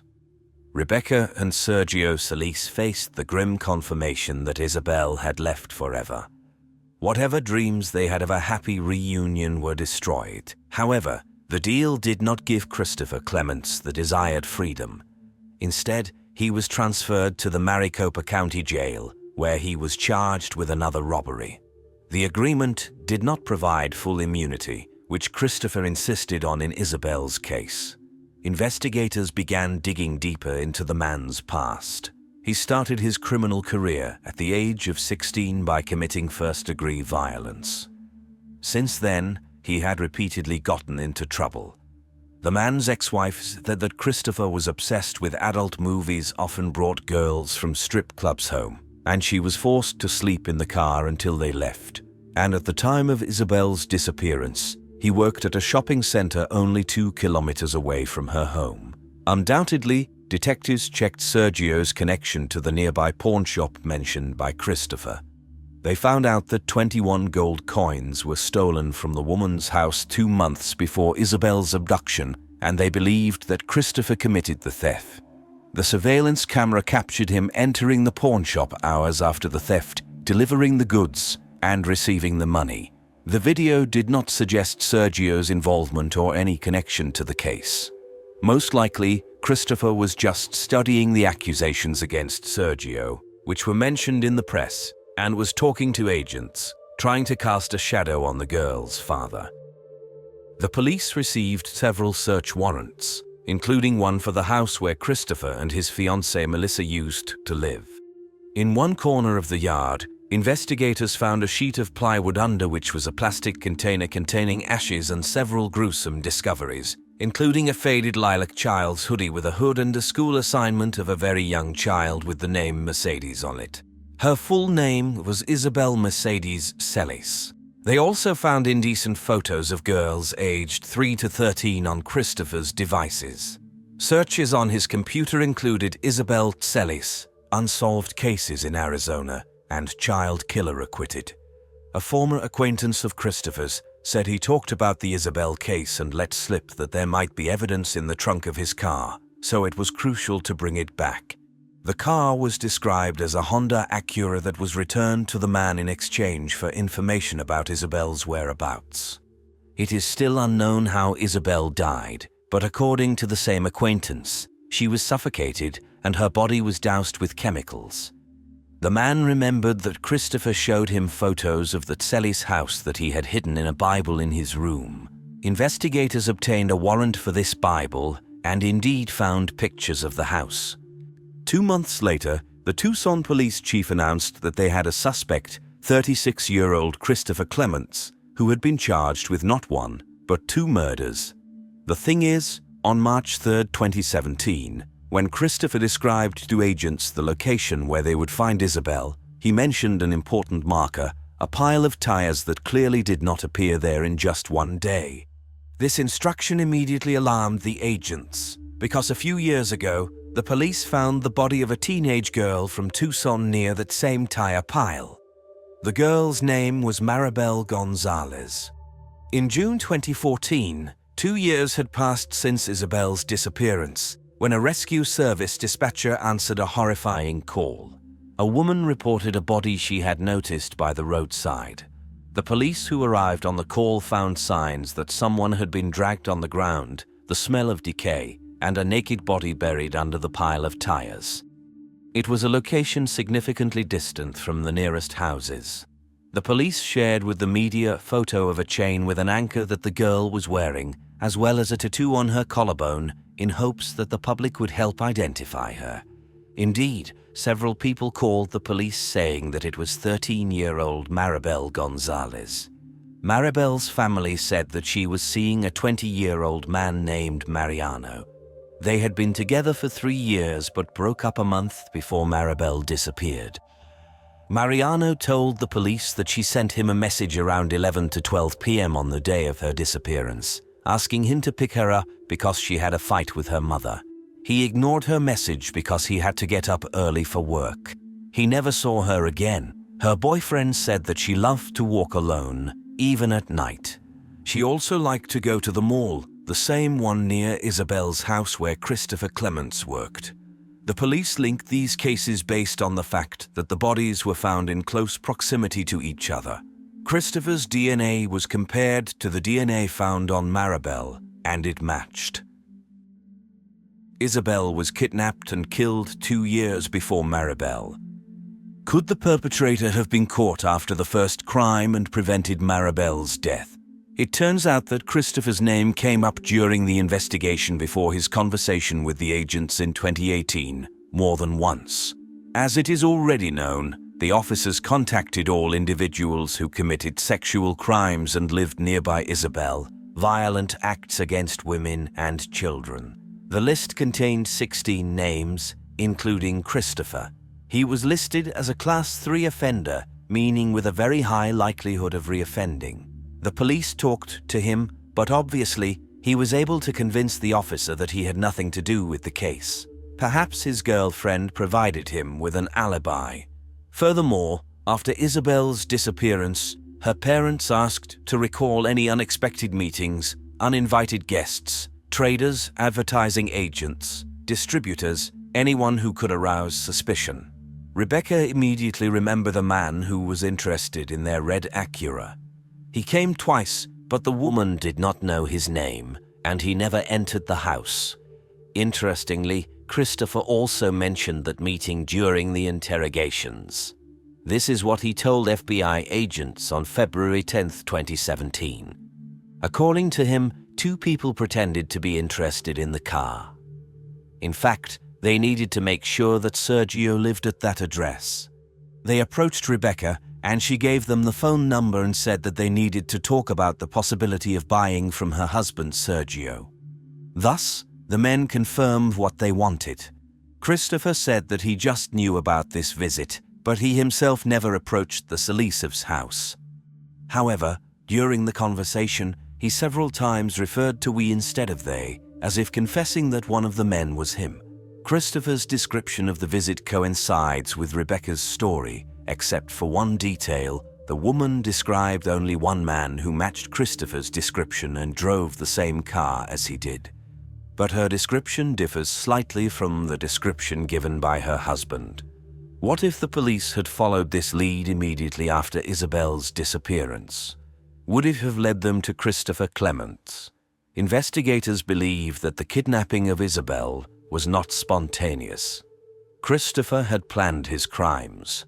He repeatedly called the home of the woman from whom he stole gold coins when she was not home. He also called the Celis family home as early as October 2011. The day after the kidnapping, Christopher changed his phone number and washed his car. If cleaning his car usually cost him around $10, $35, this time he paid $110. However, changing his phone number did not help, as phone records linked Christopher to 2 crimes. Footprints found at the scene of Isabelle's kidnapping matched sneakers that no one in the Celis family wore, but which Christopher was often seen wearing and even photographed in. Detectives also studied photos on his devices and found a miniature snapshot. It was a selfie of a man on the front seat of a car who looked like Clements, and a little girl lying on the back seat who was extremely similar to Isabelle. The photo was shown to Sergio and Rebecca. The woman agreed that the girl resembled Isabelle, but she could not say for sure because the image quality was terrible. Christopher claimed the child in the photo was his son. But when the photo was shown to Melissa, his fiancée, she began to shake. She did not recognize the child as her own. The child in the photo did not resemble the 1.5-year-old fair-haired boy. Instead, it was more like a dark-haired girl with her hair braided, which Isabelle's mother had done just before the kidnapping. The defense argued that the footprints were initially described as work boots. Christopher did not have his phone with him during those calls, and the blood in Isabelle's bedroom probably appeared before the kidnapping. Christopher's lawyers successfully pushed for 2 separate trials, one for the Isabelle case and one for the Maribel case, so that the prosecutor could not present evidence for both crimes at once. However, this did not help him much because he had already been found guilty of Maribel Gonzalez's murder. He still has to face trial for the kidnapping of Isabelle. Poria Mumnai and Cassandre Bouvier became friends in Paris while studying at the Sorbonne. The girls were passionate about the cultures of other countries, especially Latin America, so they studied the history, social and political movements, and culture of the region. Poria, who was born in Morocco, was 24 years old. After completing her thesis on Argentina, she decided to put aside her books and visit the country she had written about. Cassandra, at the age of 29, was no stranger to traveling the world, so she gladly accepted her friend's invitation. The girls packed their suitcases and embarked on a journey through the countries of South America, Central America, and the Caribbean basin. In July 2011, the friends arrived in Salta. It is a province located in the northwest of Argentina with a very interesting geographical, social, and historical repertoire. The landscapes ranged from snow-capped peaks in the Huesca Plains with a tropical dry climate in the east.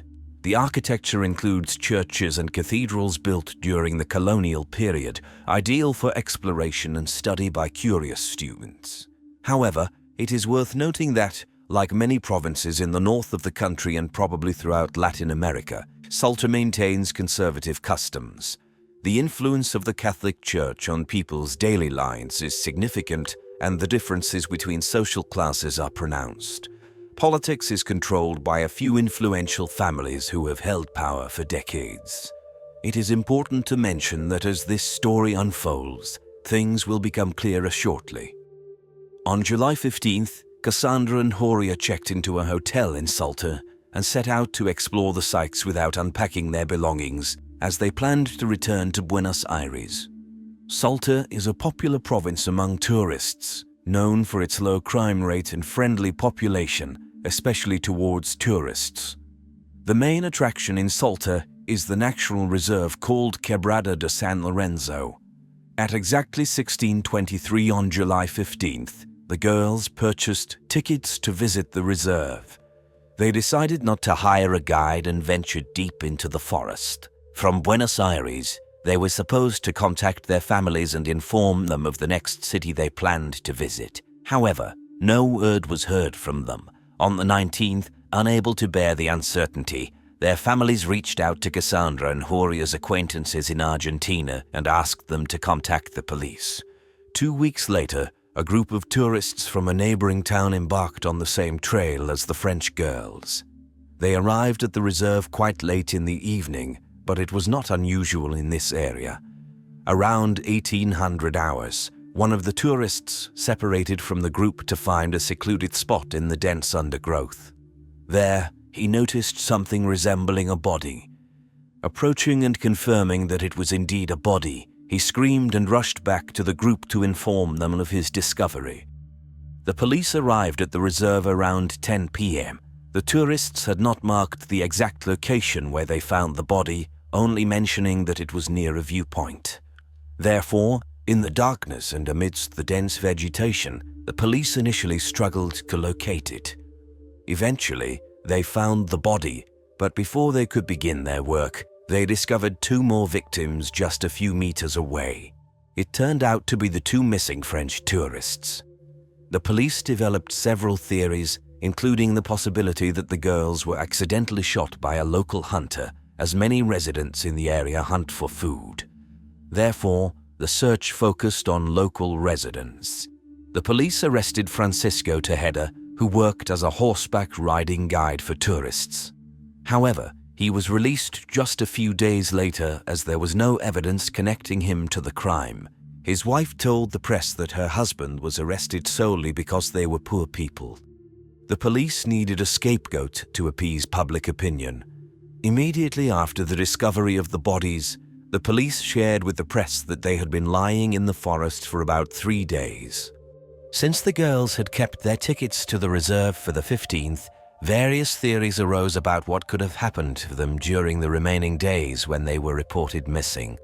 It was speculated that they might have been kidnapped, held captive somewhere, and then disposed of. However, the police later clarified that the girls were killed 14 days prior, and they had been lying in the reserve near the viewpoint all that time. Due to Cassandra's torn clothing and Uria's pants and underwear being pulled down to her knees, speculations about violence against the girls emerged. The autopsy confirmed this. The tourists were severely beaten, sexually assaulted, and then shot with a .22 caliber firearm. In the reserve, the police found a corresponding shell casing. They concluded that the girls had managed to take a walk and returned to the entrance of the reserve. There were few visitors at that time, the sun was setting, and the weather was not conducive to late walks. Obviously, it was then that the perpetrator or perpetrators approached their victims, with one attacker assaulting Cassandra. After the violence inflicted upon her, the girl was shot in the head while kneeling before her killer. Uria, who witnessed Cassandra's murder, decided not to give up too easily. A clump of hair remained in her clenched fist, indicating her struggle with at least one assailant.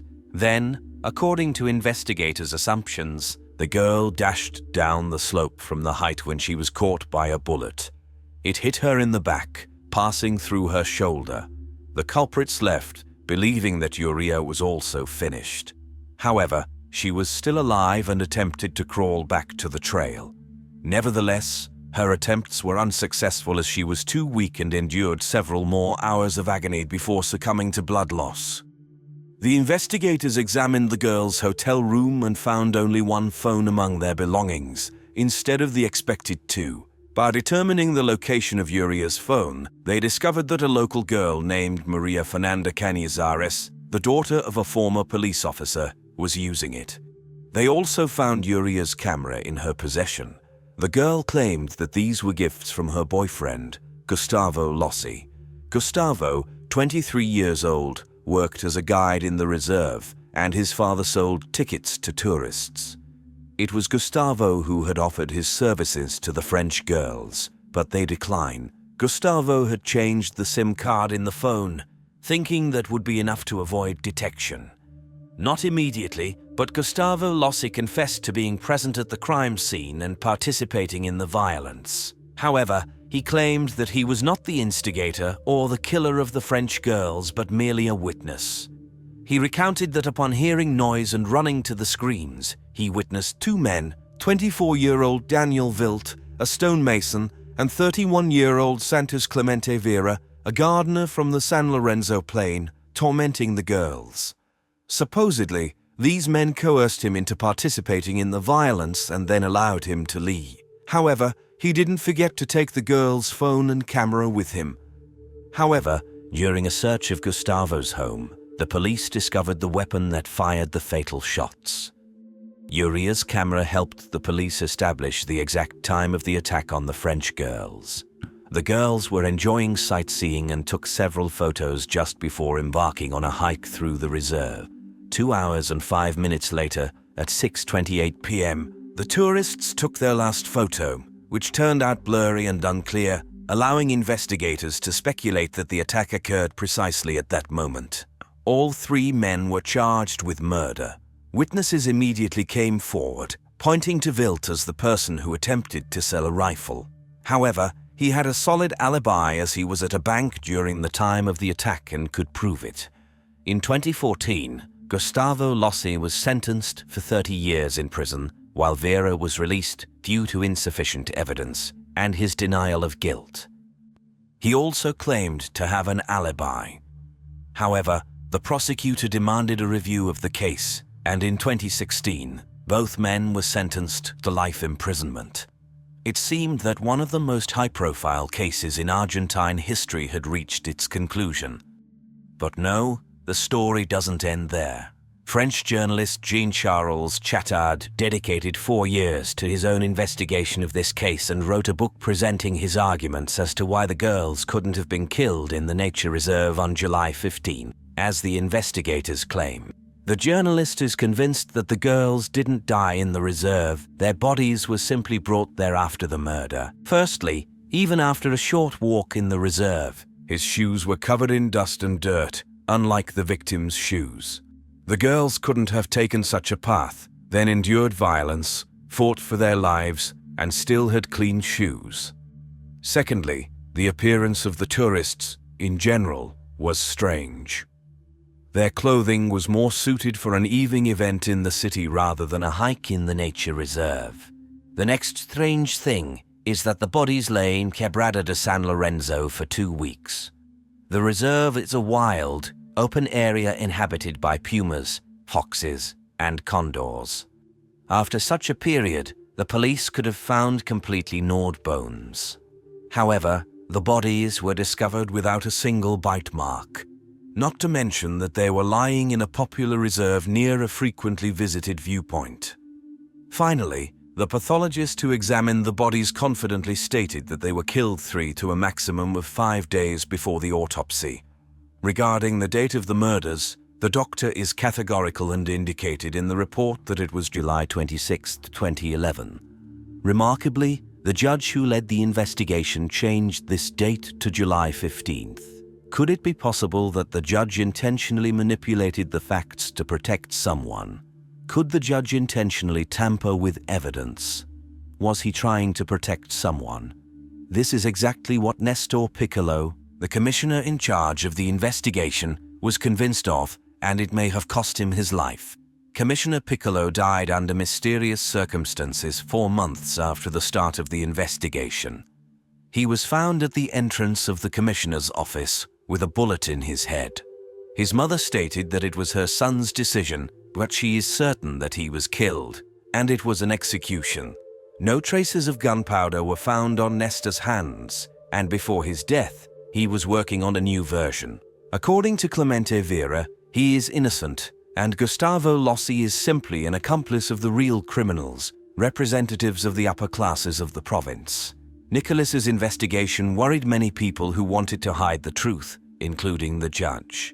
And the influential local families could not allow the light to be shed on the deaths of the French girls.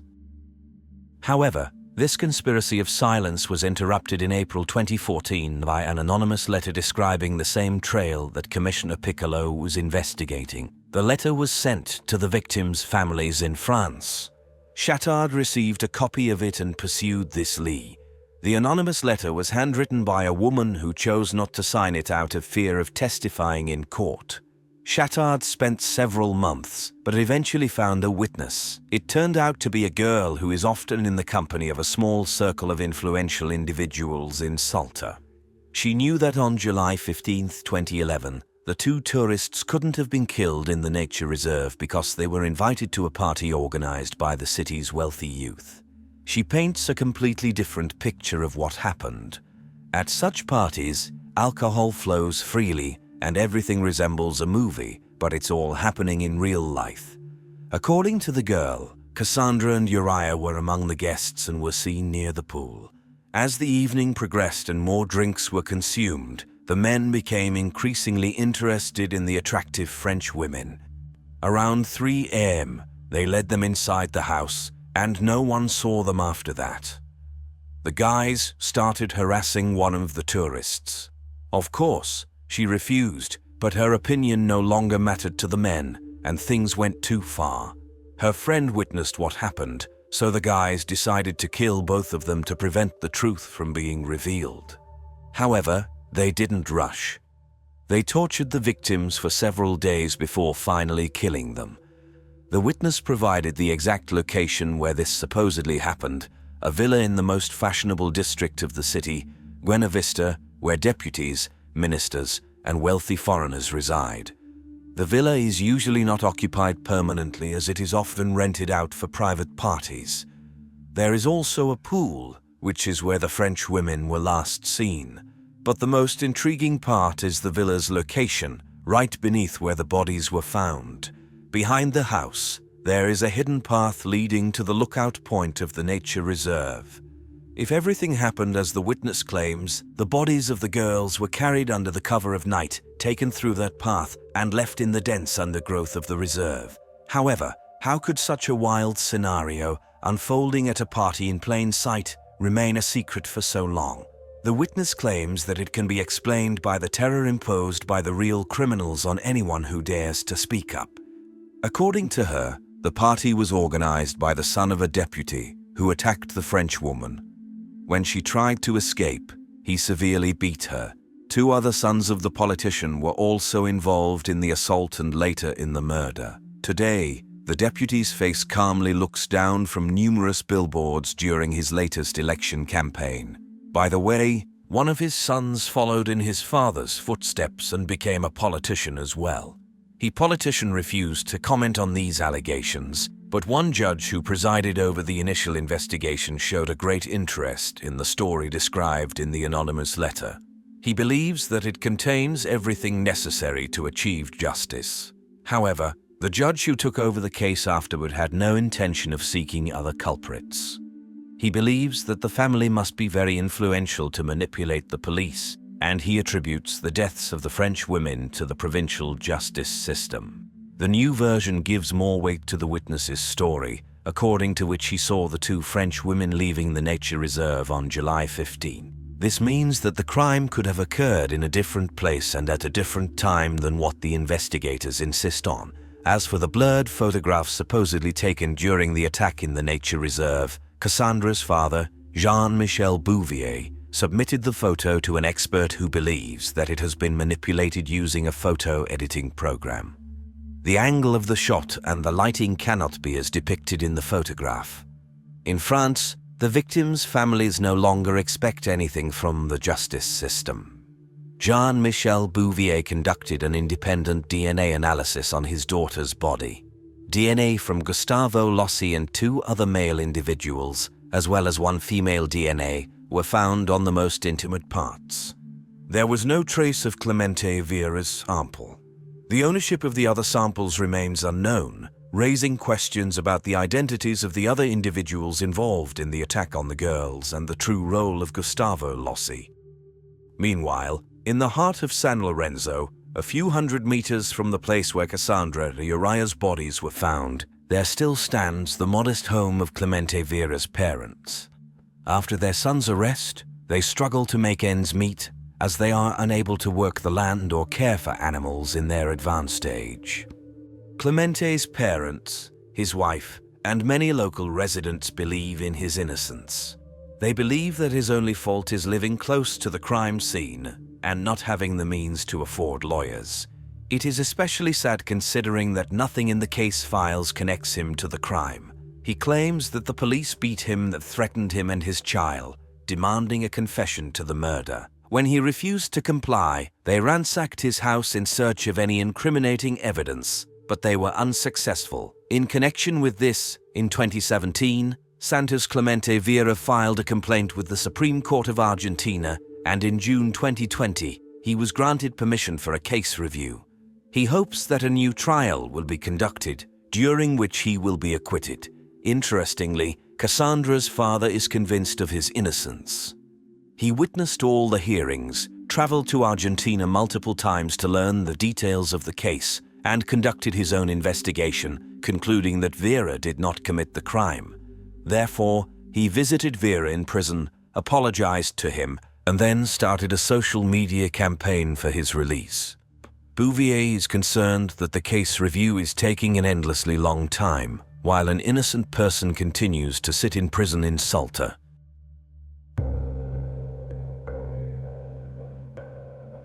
On November 25, 2013, on the International Day for the Elimination of Violence Against Women, a monument was solemnly unveiled in memory of Cassandra and Uriah.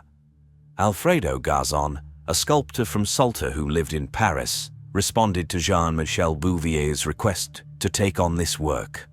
By depicting an outstretched hand, eyes, and the face with an anguished expression, Alfredo managed to create a very powerful image conveying the pain, horror, and suffering that the girls went through.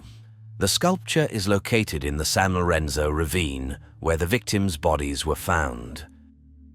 Carrie Swenson probably learned to ski before she could walk, but she could never have imagined that biathlon would become her life because for women, this sport simply didn't exist before.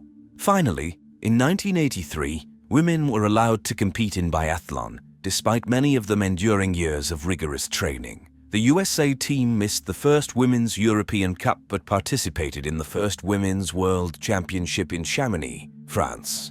The 22-year-old American, Carrie Swenson, started with the traditional 10 kilometers race. She finished fifth right after the Soviet athletes who were considered unbeatable leaders in the sport. In the 5 kilometers sprint, she was the best among her teammates, securing the 13th position. However, the real triumph for the team and personally for Carrie came in the relay. The Americans took the 3rd place, and Carrie and her teammates became the first medalists from the USA. After the biathlon season ended, Carrie returned home to Montana, where she planned her perfect summer. She got a job at a popular tourist ranch called Lone Mountain Ranch and spent all her free time trail running in the backcountry. Carrie opened the window, letting the fresh night air fill her bedroom. This morning, she graduated from Montana State University, receiving her degree in microbiology. After the ceremony, her parents threw a party, celebrating both her graduation and her brother Paul's 21st birthday. They had only won last summer at the Lone Mountain Ranch in the Big Sky area to practice and enjoy the mountains as they did in their childhood. One more year of competitions, and then she would leave to study veterinary medicine, a dream she had since she was 5 years old. Carrie turned off the light in her room and happily drifted into sleep, unaware that her dreams would soon be shattered by the selfish plans of 2 recluses. Carrie had no idea about the conversation between the 2 men that took place in the mountains, several kilometers away from her. The younger man didn't hide his irritation. He generally enjoyed living away from people and their rules, but he felt lonely in the mountains and longed for female company. "Dad, do you remember the plans we discussed about getting ourselves a woman?" The father looked carefully at his 18-year-old son and asked, "Do you think the time has come?" In response, the son nodded confidently. On Sunday, July 15th, Carrie went for a run around El Reyes Lake. She chose this route because Bob Sharp, the owner of the snack bar where she worked, had told her that he had seen a grizzly bear in the area, and she was eager to see it herself. As usual, Carrie ran fairly quickly, focusing on her breathing. Only at the last moment did she notice 2 men ahead of her. The strangers looked unkempt, they were not smiling, and the younger one had his hands on a pistol and a knife. Rifles were lying near a tree, even though the hunting season had long ended. Without taking their eyes off her, the men made Carrie realize that they had no good intentions. Unfortunately, she noticed them too late to turn around and run back. Fear triggered an adrenaline rush in her blood, and Carrie sprinted forward even faster, trying to pass the strangers as quickly as possible. However, her plan failed. The older man jumped right in front of her on the trail and grabbed her wrist. Not giving her a chance to react, he grabbed her other hand. Unable to break free from their grip, Carrie decided to rely on her wits and remain calm. The wild look in the older man's eyes frightened her. "Stay calm, don't provoke them," she thought. "Please, let me go," she said. "No, we don't come across pretty girls like you very often. We want to talk to you. What's your name?" he asked, holding Carrie even tighter. He began asking her various questions about whether she was married, who she lived with, and so on. Realizing that she wouldn't be released easily, Carrie tried to scream, but the man quickly silenced her.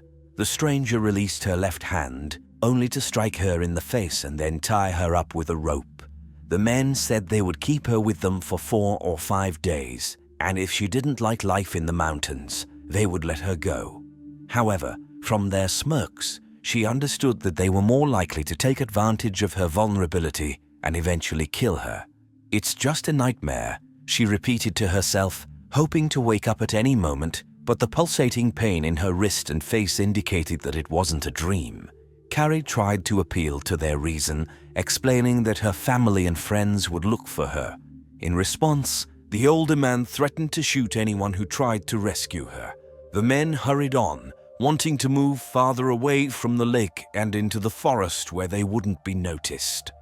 Carrie had no choice but to allow them to drag her along on the rope. Pretending to be submissive, she discreetly memorized the surrounding area to ensure she wouldn't run in the wrong direction when she got a chance to escape. The men walked side by side, chatting casually, as if kidnapping girls was an everyday occurrence for them. They discussed their views on society, laws, and the mountains. The older man expressed dissatisfaction with the region's development, particularly the fact that farmers were allowed to graze their livestock on his land. He told the younger man that he could learn everything necessary for life without returning to formal education or obeying society's laws. Such conversations made Carrie realize that her captors were likely mentally unstable.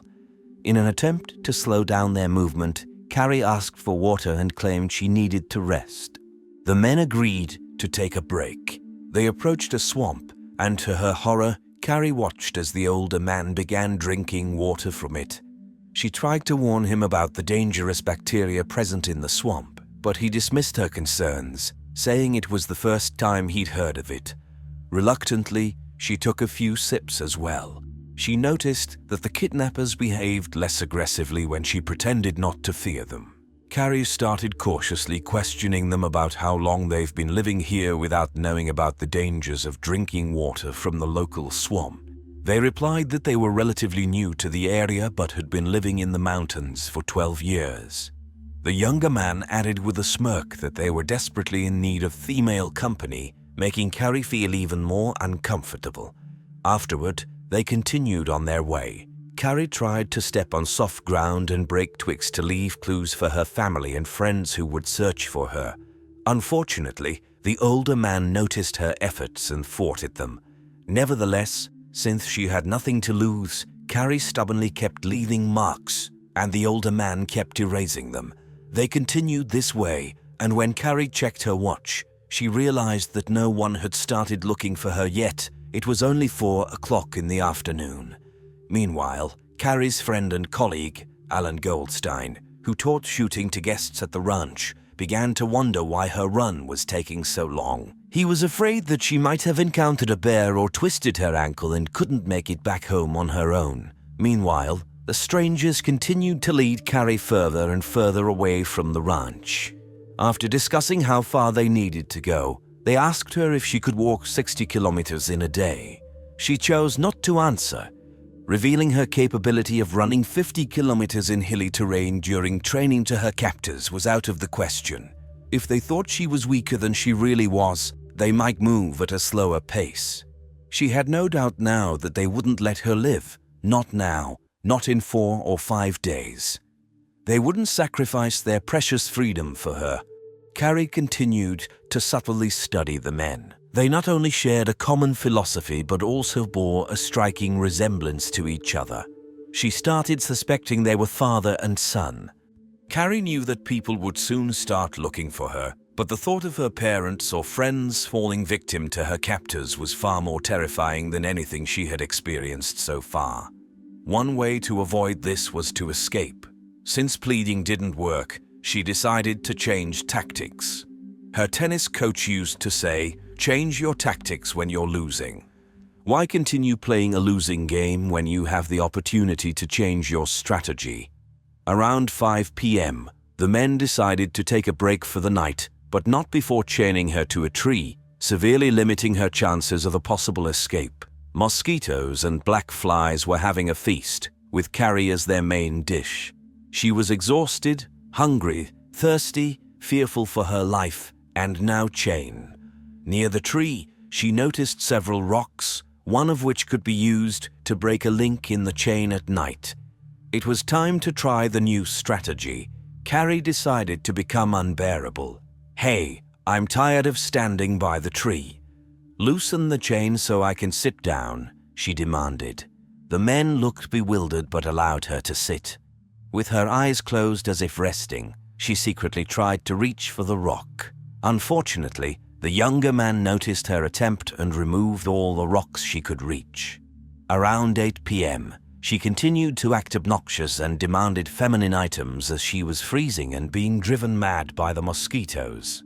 The younger man, whom the older one called Dan, gave her a shirt and socks, and the older man started talking about how they had many of his ex-wife's things in the underground caves where they live. He went on about how cozy those caves were and that they would never be found there. Carrie heard a voice in the distance. Unfortunately, her captors heard it too. Simultaneously, a plane appeared in the sky. Carrie didn't know if the plane was searching for her, but the men got alarmed and quickly extinguished the campfire. They clearly didn't expect someone to search for the captive so soon. After circling the forest for about an hour, the plane flew away. With dread, Carrie awaited the upcoming night and what they would do to her. However, they left her to herself while sitting silently by the smoldering fire. As night fell, they provided her with one sleeping bag while they lay in another. As the sun began to dip towards the horizon, the concern of Carrie's colleagues grew. 2 hours after she was supposed to show up for work, they started searching for her. Friends and family members of Carrie divided into 4 teams, each tasked with combing through their assigned areas. Carrie's father, Bob Svensson, got in touch with a friend who was a pilot to ask for help flying over the forest. Bob Sharp informed him about the possibility of Carrie encountering a grizzly bear on that trail, which filled him with dread. The teams searched for several hours, calling out her name as they combed the areas where Carrie was likely to run, but as darkness fell, they had to suspend the search. Carrie's brother, Paul, found their father at the ranch after he returned from the airstrip. His father looked pale and restless with worry. Paul needed some time alone, so he asked his father to let him know as soon as there was any news about Carrie and went to his room. He quickly took a shower and lay down on his bed. Suddenly, he saw Carrie. She was tied to a log like some kind of captive animal. The men were sitting around a campfire nearby. His sister was crying. Paul woke up from this horrifying nightmare, not understanding what it could mean, and hoping that it was just a bad dream. With the dawn, they would resume the search, and they would surely find her. In the morning, the captors decided to move the camp to a different location, but to Carrie's surprise, they only shifted it about 50 meters from the original campsite. Despite the ongoing search for her, Dan didn't hesitate to go hunting with his firearm, shooting a squirrel for breakfast. While Dan was preparing breakfast, the older man demanded that Carrie hand over her shorts, stating that their bright red color attracted too much attention. He took them and went back to the old campsite. This presented an opportunity for Carrie to talk to Dan alone. She tried to persuade him to let her go back to her family, telling him that he was too young for such crimes. Dan looked at her attentively, with no hint of a smile, concern, or regret on his face, and said, "No, you're cute, and you'll stay with me." Meanwhile, the second kidnapper returned and gave Carrie her shorts, stained with soot from the previous campfire. Trying to hold back tears, Carrie started putting on the shorts inside her sleeping bag. She was almost done when she heard rustling in the bushes to her right and saw a person lying flat on the ground. Dan quickly got up and drew his gun from its holster. Carrie shouted, "Stay back. Don't come any closer. They're armed and they'll shoot." "Shut her up," the older man ordered, grabbing his rifle. "Go away, they'll kill you," Carrie shouted again when suddenly a deafening sound echoed, and she was thrown backward. The searing pain pierced her chest, and she smelled the gunpowder. Dan repeated in shock, "I didn't mean to shoot her. I didn't mean to." Incredibly, Carrie thought, she had been shocked just at the moment when rescue was so close. The kidnappers made no attempt to help her, but from the bushes to the left, another person emerged. It was another ranch employee, Jim Schwalbe. Apparently, he didn't realize that the kidnappers were criminals and assumed they were part of a rescue team trying to help Carrie, possibly scaring off a bear but accidentally hitting her. Jim rushed towards Carrie, dropping his backpack on the ground. It was only then that he saw the chain around her waist under the sleeping bag and began to understand the truth. He demanded that the older man remove the chain from Carrie, while he continued to be threatened with the rifle. Dan threw his gun to the ground and took out the key to the chain. Jim then addressed one of the kidnappers, Alan Goldstein, telling him to run for help. But apparently, Alan had already figured out their true nature. He shouted that he was armed and ordered the kidnappers to surrender because they were surrounded by 200 people. At that moment, Dan violently yanked the chain, and Carrie screamed in pain. When Jim turned to look at them, the older man aimed the rifle at Alan. "No," Carrie gasped.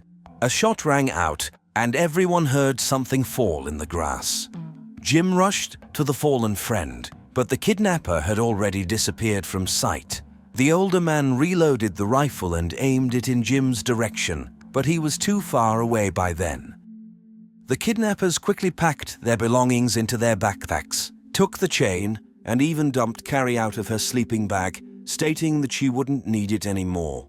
They made no attempt to help Carrie or Alan, leaving them both lying on the cold ground. Carrie heard the crackling of Alan's radio but didn't dare hope to reach it as he was lying too far away. The cold penetrated her entire body, and with her last bit of strength, she attempted to crawl towards the extinguished fire. Lying on her stomach, she tossed some twigs and leaves towards the fire, hoping that there were still warm logs that could help the leaves catch fire. Carrie tried to blow on them, but she was too weak and lost consciousness. When she woke up, she felt an army of black ants rushing towards her blood-soaked shirt. "No," she shooed them away. These insatiable insects reminded her of her thirst for life. She needed to find the radio and help Alan, but he had fallen too far away. However, she noticed Jim's backpack nearby. Her frozen fingers refused to cooperate, but finally, she managed to unfasten the backpack and found a water bottle, a chocolate bar, and a sleeping bag inside. The radio was not there. Carrie managed to put her legs into the sleeping bag and, finding some warmth, opened the water bottle. It turned out to be warm lemonade, and she took a sip and nibbled on the chocolate bar. Carrie once again tried to get closer to Alan, but this time, she had to drag the sleeping bag along with her. She couldn't help but feel like a caterpillar crawling on the ground and imagined how her brother Paul would react to that image. He would probably laugh and cheer her on at every step. She chuckled at the silly thoughts that come to mind in such moments. About 1.5 kilometers from the shootout site, other search teams continued their efforts, unaware of what had happened. Suddenly, Jim Schwalbe interrupted them. Gasping for breath, he shouted to the people surrounding him. There were 2 guys. They tied Carrie to a log and shot her when she yelled at us to stay away. Bob asked him if she was alive. She was when I ran away, but that scoundrel shot her, and the old man got Alan in the head. With every breath, life was leaving Carrie. Breathing became incredibly difficult, exacerbating the bleeding. A decision came to her intuitively. She closed her eyes and found herself back on the biathlon track. Biathletes practice their breathing technique methodically, just like speed and accuracy. Carrie focused, and very slow breathing, almost like in yoga, allowed her to slow down her heart rate and bleeding. Annoying flies buzzed around her, but strangely, they helped her stay conscious. She thought about Jim. He should have brought help by now, unless he ran into the kidnappers again. After a few hours, that annoying buzzing sound returned. Carrie looked around in search of the source and spotted a helicopter hovering above the treetops. It paused directly over her, and people were peering out of it. "Please, find us quickly," she silently pleaded. The helicopter flew away, but suddenly she heard the cracking of branches and the sound of a radio. "Help," she cried out with all her remaining strength. "Here she is," someone shouted. "We found her." "Are you okay, Carrie? Can you hear me?" asked a man. "Yes," she replied. She wanted to shout, scream, thank them for finding her, but all she could manage was a smile. Her eyelids felt heavy as if filled with lead, and it was hard to see what was happening next. While Carrie was being taken to the hospital, the police put all their efforts into finding her kidnappers. Little did they know it would be the beginning of a months-long search. The local forests and mountains cover hundreds of kilometers, and no one knows them better than the two fugitives. Over the course of 5.5 months, the kidnappers managed to elude the police successfully, and the media romanticized their image, calling them mountain men from another era. They portrayed Delan as a handsome prince and the other man as stern and loving father. It even reached a point where a local businessman wanted to sell T-shirts with their images. Meanwhile, the journalists overlooked the victims of their crimes. Then, about 2 weeks before Christmas, Sheriff Johnny France received an unexpected tip-off. One of his relatives noticed smoke on his ranch property in the woods. France had grown up on that ranch and knew every inch of it. It was dark, the radio had intermittent signals in the mountains, and the criminals could disappear at any moment. Nevertheless, the sheriff rushed to their camp. "Why did I go there alone? Because that's what I was paid for," he joked years later. He arrived as quickly as he could on a snowmobile, tracked down the father and son, and had them in his sights. The father immediately pulled out his rifle and threatened to shoot. In response, the sheriff warned that 2 shots would be fired at his son. He had to use the boy as leverage to get the father to listen. The sheriff convinced them that they could finally warm up, eat properly, and take a shower, which worked. Within minutes, the situation was fully under the sheriff's control. The kidnappers, Dan Nichols and his father, Don Nichols, were arrested and charged with kidnapping. Don was also charged with the murder of Alan Goldstein. At the trial, it was revealed that the men had planned the kidnapping several years ago. Dan refused to live in the mountains without a woman, and since not every girl would agree to their way of life, about 5 to 6 years ago, Don Nichols purchased a chain for his future bride. He dreamed of founding his own clan, living away from society, and Carrie was destined to play the role of the mother to his son's future offspring. Don was sentenced to 85 years in prison, but he was released in 2017. Dan was sentenced to 20 years in prison, but he only served 6 years. It seemed that the young man had turned his life around, getting married, getting an education, and deciding to help disabled people. However, in 2012, he was arrested again in connection with illegal substances. As for Carrie, she spent 8 days in the hospital, and immediately after being discharged, she began pushing the boundaries of her own physical abilities, overcoming pain to speed up her recovery. By 1986, Carrie had recovered enough to participate in biathlon competitions in Oslo, Norway. She achieved a 4th place, but the athlete who finished 3rd invited her to stand with her on the podium, acknowledging her merits. To others, it might have seemed that she had fully recovered, but Carrie knew that the kidnapping and injury had left a lasting mark that would never disappear. She continued to experience pain from scar tissue and the bullet shrapnel still lodged in her body, affecting nearby nerves during significant physical exertion. As a result, she decided to quit competitive sports and focus on a career as a veterinarian, heading to study in Colorado. Today, Carrie Swenson works as a veterinarian in Bozeman, Montana, and continues to enjoy outdoor activities, which she has loved since her early childhood. She rarely talks about the events that happened and has become a harsh critic of the media's coverage of the kidnapping. In particular, she found the romanticizing of the kidnappers and murderers as rugged mountain men skilled in wilderness survival to be inappropriate. She also believed that the media significantly downplayed the emotional trauma of the abduction, portraying the experience as more romantic than it truly was in the hands of the mountain people. In 2012, when Dana was arrested again, Carrie wrote an article for the local newspaper, mocking the so-called mountain men. The Nicholses may have lived in the mountains at times, but they couldn't survive there, at least not without theft and robbery, often leaving the woods for months and buying modern equipment. In the end, they were so easy to catch because they froze, starved, and grew tired of mountain life. They are no true mountain men, she wrote. The criminal world of Liverpool was seriously shaken. 3 guys broke into a father and son's house and made off with a 30-kilogram stash of prohibited substances. The robbery sent shockwaves through the city's underworld. The gang that owned the stolen batch was once considered untouchable.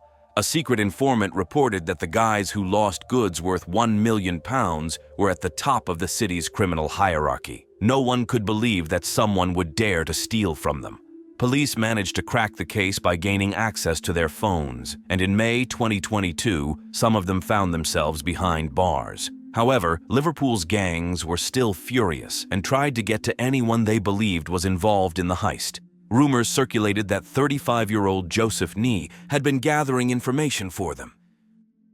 Joseph Nee had only recently been released from prison, where he served time for drug distribution and robbery. He was granted early release and was required to comply with parole conditions. Nee was part of a gang that trafficked Class A controlled substances into Liverpool, the most dangerous of them all.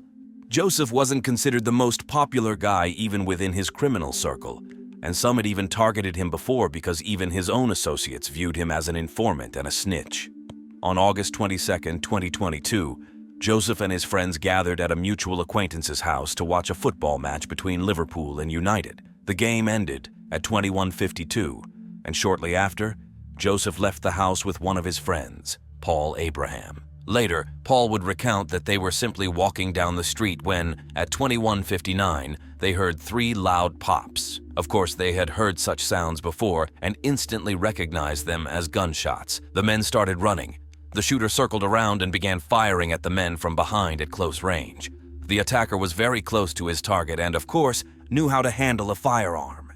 As a result, the bullet struck Joseph in the upper abdomen, and he fell immediately. Paul Abraham leaped over his fallen wounded friend and sprinted towards the park gates. It might not have been the noblest behavior towards a friend, but perhaps he knew that it wasn't worth risking his life for Joseph. At that moment, the armed man was in a perfect position, unlike his victim. Joseph lay unarmed, wounded, and defenseless on the ground, while the stranger, dressed in black and wearing a balaclava, confidently approached him, holding a 9mm pistol. Joseph begged for mercy, but the stranger paid no attention to his pleas and coldly squeezed the trigger. The shot could only have been lethal, but obviously the universe was on Joseph's side at that moment. As they say, the gun jammed and it didn't fire. Joseph didn't miss this chance to jump up and, despite his wound, run away. Surprisingly, the shooter was prepared for any turn of events. He calmly retrieved 2 weapons, a revolver, and continued the pursuit, never ceasing to fire. Meanwhile, Joseph was running in the direction of King's Hit Avenue, an ordinary street where ordinary families lived. This was the home of 46-year-old Cheryl Korbel and her 3 children, Chloe, Ryan, and their younger sister, 9-year-old Olivia, who everyone called Liv. Of course, all the residents on the street who were at home heard that there was some commotion outside. Some realized that these were gunshots, while others were puzzled about what was happening. Among them was Cheryl. The woman opened the door and looked out onto the street, as many would have done in her place. However, Joseph noticed the light in the partially open door, and he ran as fast as he could toward Cheryl's house. The woman was horrified to see an injured man approaching her, followed by an armed man in a mask. Quickly assessing the situation and realizing that it was not worth getting involved in the gang's altercation, she rushed back into the house and tried to slam the door. Unfortunately, the dropped latch prevented her from doing so. Joseph, desperate to escape and knowing that his time was running out because his pursuer was about to catch up with him, pounded on the door, begging the homeowner for help. Cheryl had already realized that these were some criminal gang troubles, and being a Liverpool resident, she understood that she and her family would face trouble if she got involved in something like this. So, she ordered the man to leave. She must have felt sorry for the wounded man, but her desire to protect her own children outweighed everything else. However, Joseph had no intention of leaving. He threw himself against the door with all his weight, breaking inside, knowing that this would bring enormous problems to the family. The man burst inside and collapsed on the floor, weakened from the chase and the gunshot wound. But the pursuer didn't back down. He saw Joseph Nee enter the house. Another person might have thought that there would always be another day, another opportunity to reach the target. But the shooter had no intention of giving up. He had a mission to accomplish, regardless of who he harmed. The commotion near the front door of the house, which had now shifted into the hallway, was accompanied by noise. Chloe, Ryan, and Olivia were sleeping, but they woke up due to the loud sounds. Ryan recalls that he was in his room when he heard 3 loud noises followed by quick footsteps. It was his younger sister, Olivia, running downstairs crying out, "Mom, I'm scared!" Ryan also came out of his room but stayed at the top of the stairs, watching in bewilderment as chaos unfolded below. He looked down and wondered who this man lying in the hallway was. He saw his mother trying to close the door, and his younger sister stood just a few steps away from the front door. Olivia wanted to be closer to her mother. She went down to her, crying, "Mom, I'm scared! Mom, I'm scared!" The assailant at this moment could not ignore the child's cries. He knew that Joseph Nee had burst into the home of an ordinary family with no connection to their disputes.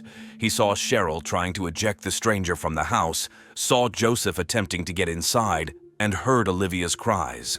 However, none of this mattered to him because he simply started shooting through the gap in the door without thinking about where the bullets might hit.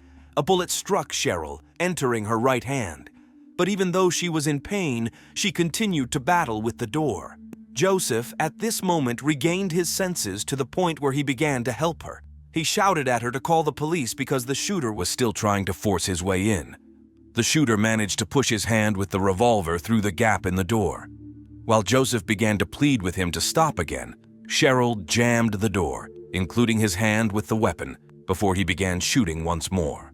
A bullet hit the door frame. Finally, the shooter decided he had spent too much time and retreated. Cheryl was able to breathe a sigh of relief, stopped struggling with the door, and rushed to comfort her daughter. She wasn't concerned about her own wound. The most important thing was to hug Olivia and tell her that everything would be okay, that no one would harm her now. Cheryl noticed that there was a lot of blood on Olivia's pajamas and thought that her wound on her arm was bleeding heavily. But then she lifted her daughter's shirt and realized that it wasn't her blood. Olivia had been shot. The same bullet that had injured Cheryl had gone through her right hand and into Olivia's chest. Olivia was gasping for air. Her mother knelt beside her, begging her daughter to stay with her. Ryan, who still hadn't realized that his sister was wounded, began shouting at Joseph to get out. But the uninvited guest had no intention of staying. Joseph managed to make a call and was picked up by his 2 friends in an SUV. They rushed him to the hospital, not giving a second thought to the condition they left the family members in, whose lives had just been forever changed. They simply abandoned them amidst all the chaos. While Cheryl called for help, she held Olivia in her arms and instructed her son to continuously apply pressure to the wound on Olivia's chest. Only then did the boy realize that his sister was injured. Olivia's lips had turned blue, and the bleeding had stopped. Ryan assisted his mother in carrying Olivia upstairs. They tried to stop the bleeding with towels. A neighbor arrived attempting to offer some assistance. Cheryl desperately tried to keep Olivia conscious. Later, she would tell the police that at some point, Olivia's body went limp and her eyes rolled upwards. It was at that moment that Cheryl realized Olivia had passed away. The police arrived at 10:10 p.m. An officer felt Olivia's faint heartbeat, and they carried her out of the house, rushing her to the nearest children's hospital in an ambulance. They held on to hope, but the doctors were unable to do anything. Olivia was pronounced dead at 11:24 p.m. Cheryl wasn't by her side when she passed, as she was receiving medical attention herself. Just a few hours earlier, it had been a normal, happy family, and now a mother and son were left as witnesses to the death of their 9-year-old daughter and sister. Meanwhile, a man named Thomas Cashman, known as Tommy, dressed in black but without the balaclava, rushed to the home of his former lover with whom he had a very brief affair. He entered her house without permission, scaring her terribly as he entered her bedroom. He was agitated and claimed that someone had tried to kill him, and he wanted to kill that person in return. In other words, he needed her help, and he was willing to say anything to get it. He even stated that she was the only one he could trust, despite having a fiancée with whom he had spent many years. The woman believed Tommy and offered him shelter for the night. However, the next morning, when all the media were buzzing about the shocking crime, she realized that Tommy had been involved in the shootout and was responsible for the death of 9-year-old Olivia Pratt-Korbel. Now, involuntarily, she became an accomplice. The woman was horrified by this prospect. On one hand, she didn't want to cover up a child killer, but on the other hand, any Liverpool resident knows how dangerous it can be to cross paths with criminal gangs. Uncertain about what to do, she called her boyfriend, Paul Russell. Paul arrived and had a private conversation with Tommy. Tommy immediately confessed to Paul that he had been hunting Joseph, but was abruptly cut off by Joseph, who asked him not to say anything about it to avoid implicating him in the crime. It was a very reasonable move on Joseph's part. What remains unclear is why he later made a significant mistake, giving Tommy different clothes, helping him get rid of the items he was wearing, and taking him to where his car was parked. Perhaps Paul understood that Tommy could pose a threat to him or his girlfriend and chose to assist him. But this act of help to a killer will likely have serious consequences for Paul as well. During this period, the investigation into the murder was in progress. Joseph Nee, who had suffered injuries, much like Cheryl and Olivia, declined to cooperate with the police. His primary concern was self-preservation, as the looming threat of returning to prison for violating his parole weighed heavily on him. Despite being involved in the criminal underworld, Joseph should have been able to surmise the identity of his assailant and whose orders the killer was following. Nevertheless, he informed the officers that anyone could have taken a shot at him that night. It's noteworthy that Joseph was not the only one apprehensive about engaging with law enforcement. Olivia had become the third Liverpool resident to succumb to gunshot wounds within a week, not to mention the numerous incidents where victims were shot but survived. In a city aptly nicknamed the British Amsterdam, crossing paths with criminal gangs was indeed perilous. A reward for information on Olivia's assailant had been announced, which quickly swelled to a record-high amount of £200,000, thanks to an anonymous contributor who added £100,000 to the fund. However, despite this substantial incentive, no one came forward with information. Nonetheless, the police succeeded in identifying a suspect, 34-year-old Thomas Cashman. He was a father of two, aged 4 and 14, engaged to a girl he had been dating since their school days. The family resided in a spacious suburban house in West Derby. Tommy had previously worked at a car wash, but his current lifestyle was vastly different. Officially unemployed, he rented a house that, in reality, belonged to the gang's leader. It was evident that his involvement in criminal activities afforded him a lavish life. Fortunately, Liverpool boasted extensive CCTV coverage, making it challenging to perpetrate an attack without being captured on camera. Investigation revealed that at 8:30 p.m., Tommy returned home, swiftly changed into black attire, and left his residence. He didn't make much effort to conceal himself while hunting his target. Surveillance footage documented him passing the house on Finch Lane several times before traversing past it once more. Tommy was convinced that his target was inside that house, having closely monitored his movements. He had even attempted to attack him earlier that day, though that endeavor had failed. When Joseph finally left the house, Tommy was resolute in his intent to eliminate him. However, fate took a different course, and an innocent bystander fell victim to a stray bullet. Such are the consequences when the worlds of ordinary individuals and criminals collide. Tommy's trousers, which he had provided to Paul Russell, were discovered at his sister's residence bearing his DNA. Gunpowder residue was also found on his right leg. Video evidence, DNA profiling, and gunpowder residue collectively linked him to the attack on Joseph. Yet the investigation had another valuable asset, a courageous witness who risked his life to oppose Liverpool's criminal underworld. In the early hours of September 4th, 2022, Tommy was apprehended while hiding at a friend's apartment. In October 2022, Tommy was formally charged with Olivia's murder, the attempted murder of Joseph and Cheryl, as well as possession of a firearm. Paul Russell faced charges of aiding and abetting, despite his earnest efforts to distance himself from the case. The trial of Tommy took place in Manchester in March 2023. Tommy denied all allegations.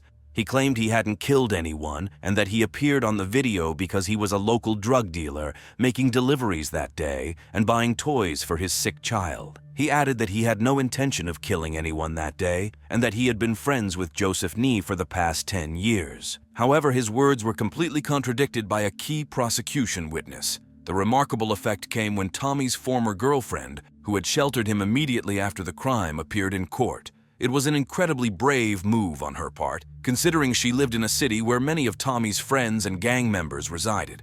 Naturally, she would be protected under a witness protection program. As the police stated, she received more threats of violence than any other witness in Merseyside police history. She had to completely abandon her previous life, yet she chose to do the right thing. The witness explained her decision by saying that one should not be afraid to come forward when it involves the murder of a 9-year-old Olivia. The witness described how the accused came to her after the murder, trying to secure her support to create a false alibi. It's unclear why he couldn't ask his own fiancée for this favor. Tommy's defense team attempted to twist her words, suggesting that she wanted to frame her former lover because he refused to leave his fiancée for her. It was an absurd attempt to discredit the witness, and despite their efforts, she remained highly convincing. Following the witness's example, other people also found the courage to approach the police. They revealed that within criminal circles, Tommy was known as a contract killer or a hitman. He had been hired for various murders and was suspected in other homicide cases and assassination attempts, including another attempt on Joseph Nee's life with the same weapon used to kill Olivia on that fateful day. In fact, the same weapon had been used on January 27, 2020, when a 19-year-old was shot. It was evident that Tommy had hired a criminal cartel to assassinate Joseph Nee. On March 30th, after 3.5 weeks of court proceedings, the jury unanimously found Thomas Cashman guilty on all counts. The sentencing was scheduled for April 3rd.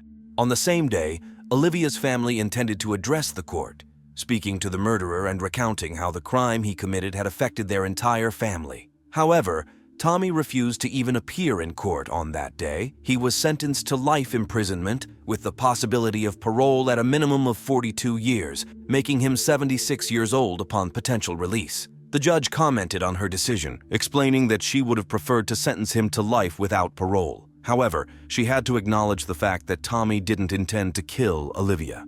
If he had intended to kill a child, he would have received a life sentence without the possibility of parole. It was evident to everyone in court that his target was another criminal. The judge took into consideration that he was also a father and wouldn't be able to see his children as often as he would have liked, but that was solely his own fault. She emphasized that the man's refusal to appear in court was not taken into account. Paul Russell was also found guilty of aiding and abetting and is currently in prison awaiting his sentence. Olivia's mother, Cheryl, had hoped to look the killer in the eyes and express her thoughts about him. However, he deprived her of this opportunity by not appearing in court. Cheryl admits that she didn't know he could simply choose not to come. Therefore, Olivia's family, particularly Cheryl and Olivia's Aunt Antonia, are advocating for changes in the law to require criminals to appear in court during sentencing and meet face-to-face with the victims' families. Since Olivia's murder, not much time has passed, and her mother admits that during these few months, she has been driven to madness by the deafening silence in their home. Olivia, from her childhood, was a chatterbox and giggler. If Olivia had survived in just 5 days, she would have performed a truly noble act. She intended to donate her hair to a charitable organization. She was eager to help an organization that makes wigs for sick children and had decided to cut off a whole 12 inches of her locks. People would have understood what a tremendous gesture it was coming from a 9-year-old girl. Giving a piece of herself to another child who needed it more would have shown just how wonderful Olivia was. The complete opposite of the people who invaded her home that August night in 2022 when Olivia took a bullet meant for a criminal. In memory of Olivia, other children created a beautiful corner in the park where she loved to play. They painted an enormous butterfly on the wall and planted flowers of a beautiful pink color. During Olivia's farewell at the church, hundreds of people gathered. Everything was adorned with pink butterflies. Olivia's mother, Cheryl, bid a moving farewell to her daughter, saying that Liv was loved and adored by everyone who knew her.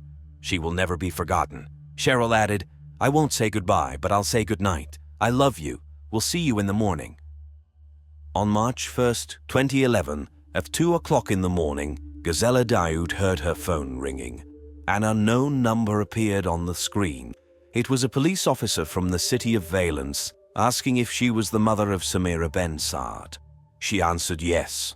Gisela couldn't understand why the police were looking for her 20-year-old daughter, Samira. She hadn't seen her for 3 days.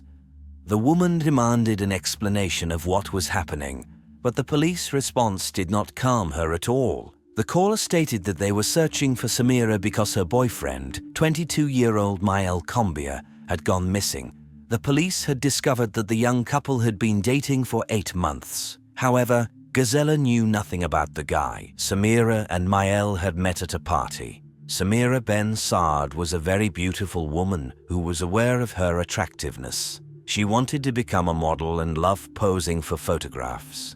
Michel, in turn, was also a very nice and pleasant young man. There was an immediate mutual attraction between them, and they started seeing each other. However, on February 28, 2011, at 9:45 p.m., Michel's boss from the construction company contacted the police. He was worried because he hadn't heard from his employee for 3 days. On Saturday morning, the guy came to work and then his phone rang. He quickly got up and left without any explanation, and no one had seen him since. On Monday morning, his boss was surprised that he still hadn't shown up. They considered him a punctual and responsible employee, and it was the first time he didn't come to work. His boss found out that Michel wasn't answering calls from colleagues and friends, so he decided to contact the police. First, the police went to the guy's home in the city center of Valence, but it yielded no results because no one answered the doorbell. His car was not at the house either. On the same evening, the police talked to Michel's mother. She hadn't received any news from her son for 3 days and added that during their last meeting, he had behaved very unusually, being extremely emotional and tense. The woman mentioned that her son hugged and kissed her and said he loved her, something he had never done before. The details uncovered by the investigators seemed very suspicious. Michel and Samira disappeared on the same day without explaining anything to anyone and had not contacted their families for 3 days. It couldn't be a coincidence. One clue came from examining their phones. The investigators found out that Samira and Michel didn't just leave at the same time, but they left together in Michel's car. The phone pings revealed that on Saturday, in the middle of the day, they headed to Nice, and in the evening, they checked into a luxury hotel on the promenade. The investigators contacted the hotel and learned that there were surveillance cameras capturing 2 guys and a woman. The description perfectly matched Samira and Michel. They left Nice on Sunday morning and arrived in Livorno, 400 kilometers east of the border between France and Italy, by the evening. The young couple was clearly heading further into Italy, and the French police sought assistance from their Italian colleagues. Michel had booked a room in a prestigious hotel in Livorno. The hotel staff confirmed that a guy and a woman matching the description of the missing couple had stayed with them. So, Saturday evening was spent in Nice, and the next day they headed to Livorno. Everything indicated that Samira and Michel had embarked on a spontaneous romantic journey, especially considering that the Riviera was conducive to such adventures. The detectives believed that the young couple would soon return home together, and they had no reason to doubt this theory, especially since Samira's mother received a message from her daughter stating that she had left but there was no need to worry because she would return soon. It seemed like it should have been another confirmation that everything was fine with the young couple, but Gisela was certain that her daughter would never disappear just by impulsively leaving for a trip. Samira was a responsible woman who never missed work. There was another detail that troubled Gisela. She couldn't understand how her daughter, who loved being photographed and never left the house without meticulously applied makeup, styled hair, and carefully chosen clothes, could go away for several days with a young man without taking any belongings with her. She was also puzzled by the fact that Samira sent an SMS. The thing is, she would usually just call her mother. They were close and could talk for hours, so receiving a text message didn't calm her down. Instead, it only worried her even more. The next news about the case came from the city of Imperia, located in northern Italy, approximately 80 kilometers from Nice. On Monday, March 3, 2011, Massimo Bessone was on his way to work when he turned onto a small street to take a shortcut. Along the road, he noticed something strange. At first, he thought he saw a mannequin, but when he opened the door, he realized it was a woman. Massimo shouted something but received no response. However, the woman was clearly moving. He quickly called for an ambulance. Italian police determined that she was the missing French woman. Someone had shot her in the back of the head, and the bullet had lodged in her skull. The theory of a romantic trip could now be discarded. The French police were perplexed. Initially, it was a case of suspicious disappearance. Then they thought it was a love-related escape. But now they were dealing with a girl who had been wounded in an attempted murder.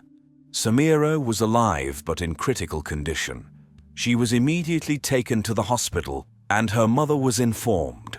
When Gazella arrived at the hospital, she didn't even recognize her own daughter at first.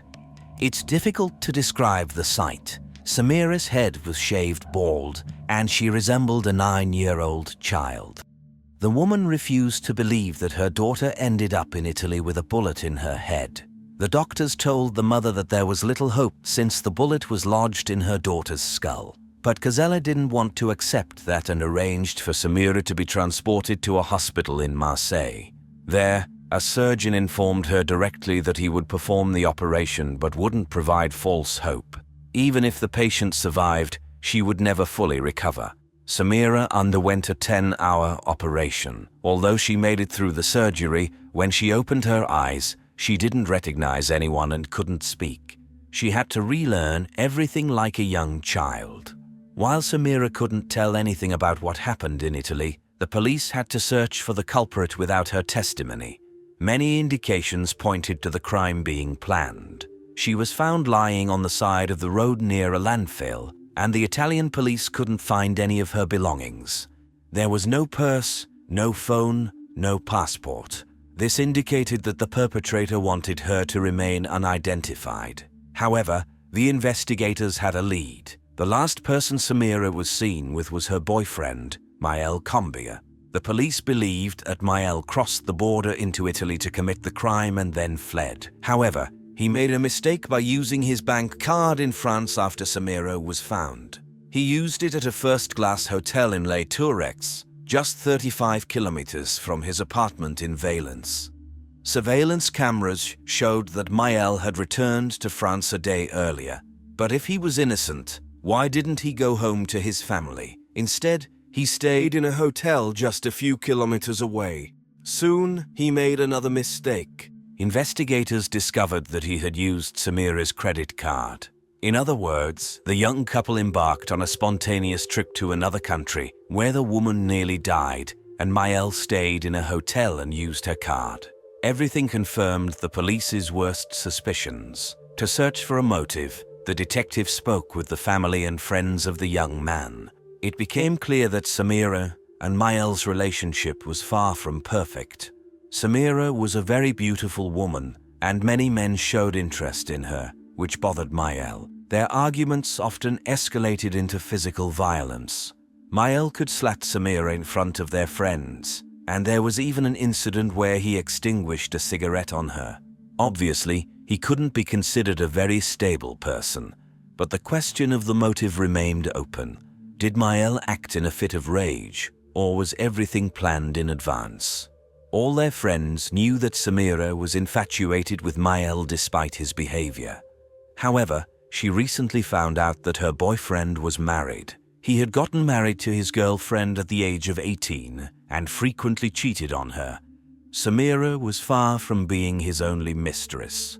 She was angered by the revelation but didn't break up with him because she believed Michel's claim that they were in the process of divorce and living separately. Upon discovering this, the investigator went to Michel's home. But as soon as he entered, he realized that Samira was mistaken and the husband and wife were clearly living together. Furthermore, Michel was soon to become a father. The apartment had 17 ultrasound photos with the name Combia written on them.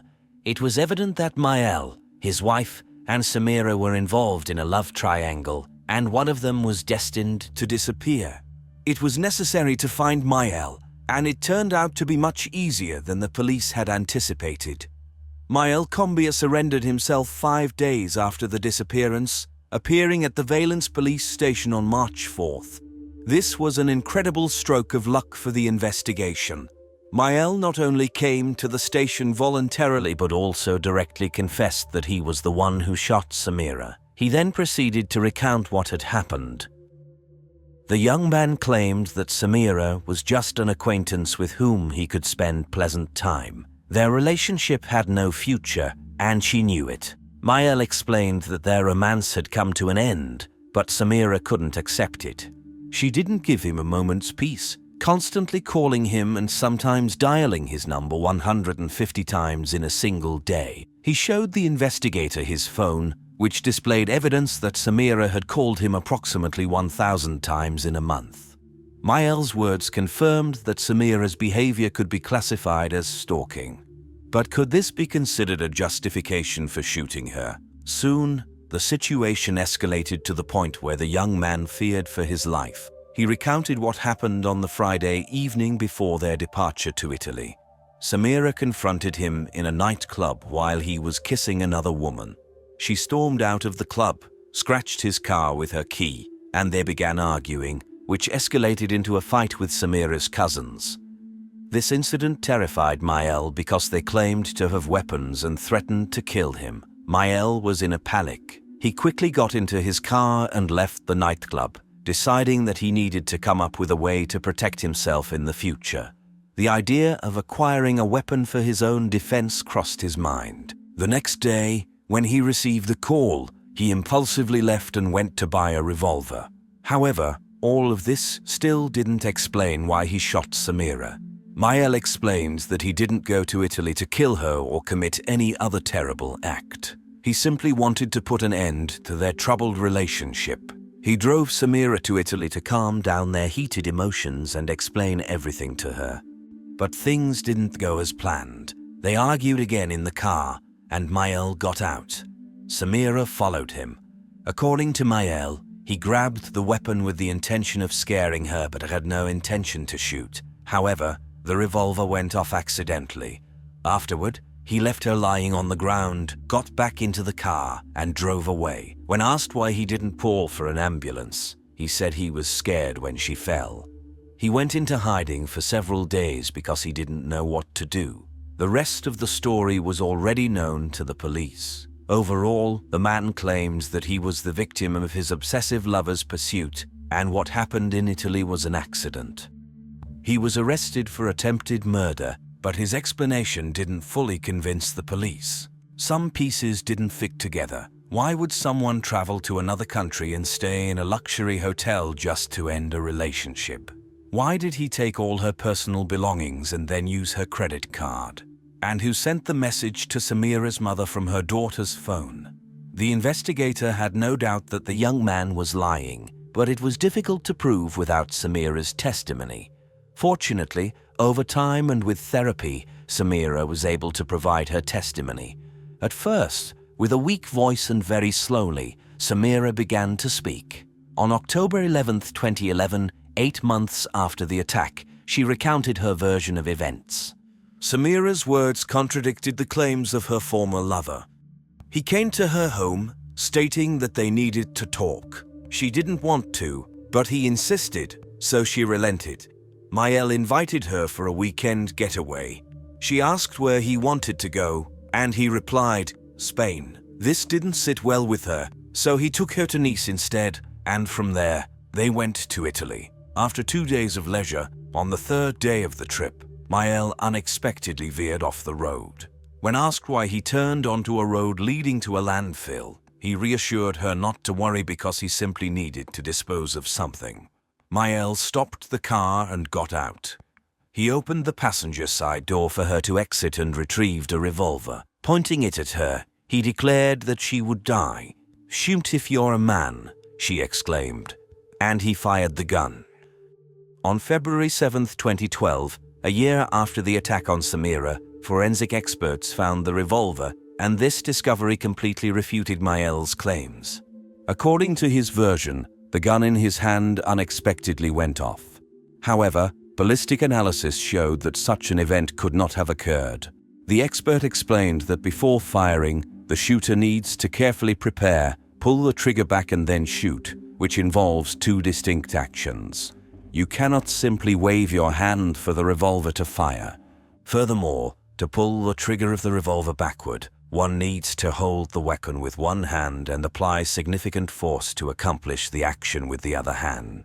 Accidentally firing such a firearm was utterly impossible. Miel Combier lied. He wanted to kill Samira, and after several months of investigation, detectives were able to reconstruct the plan that the murderer had conceived. On February 26, 2011, at 9 a.m., Miel left work. He was determined to avoid a repeat of the previous night's scene at all costs, so he purchased a weapon. Heading to the woods, he tested it, loaded it, pulled the trigger, and fired. He had planned everything. After a romantic weekend in Italy, Samira was supposed to disappear on the other side of the border. Italy served as the perfect country to commit the crime since he had no connections there. Driving off the road, Miel pulled the woman out of the car, declared he would kill her, and shot her. Then he took her belongings to prevent her identification. Returning to France, Miel attempted to mislead the police by sending an SMS to Samira's mother. Everyone was supposed to believe that the woman had gone on a trip and was still alive.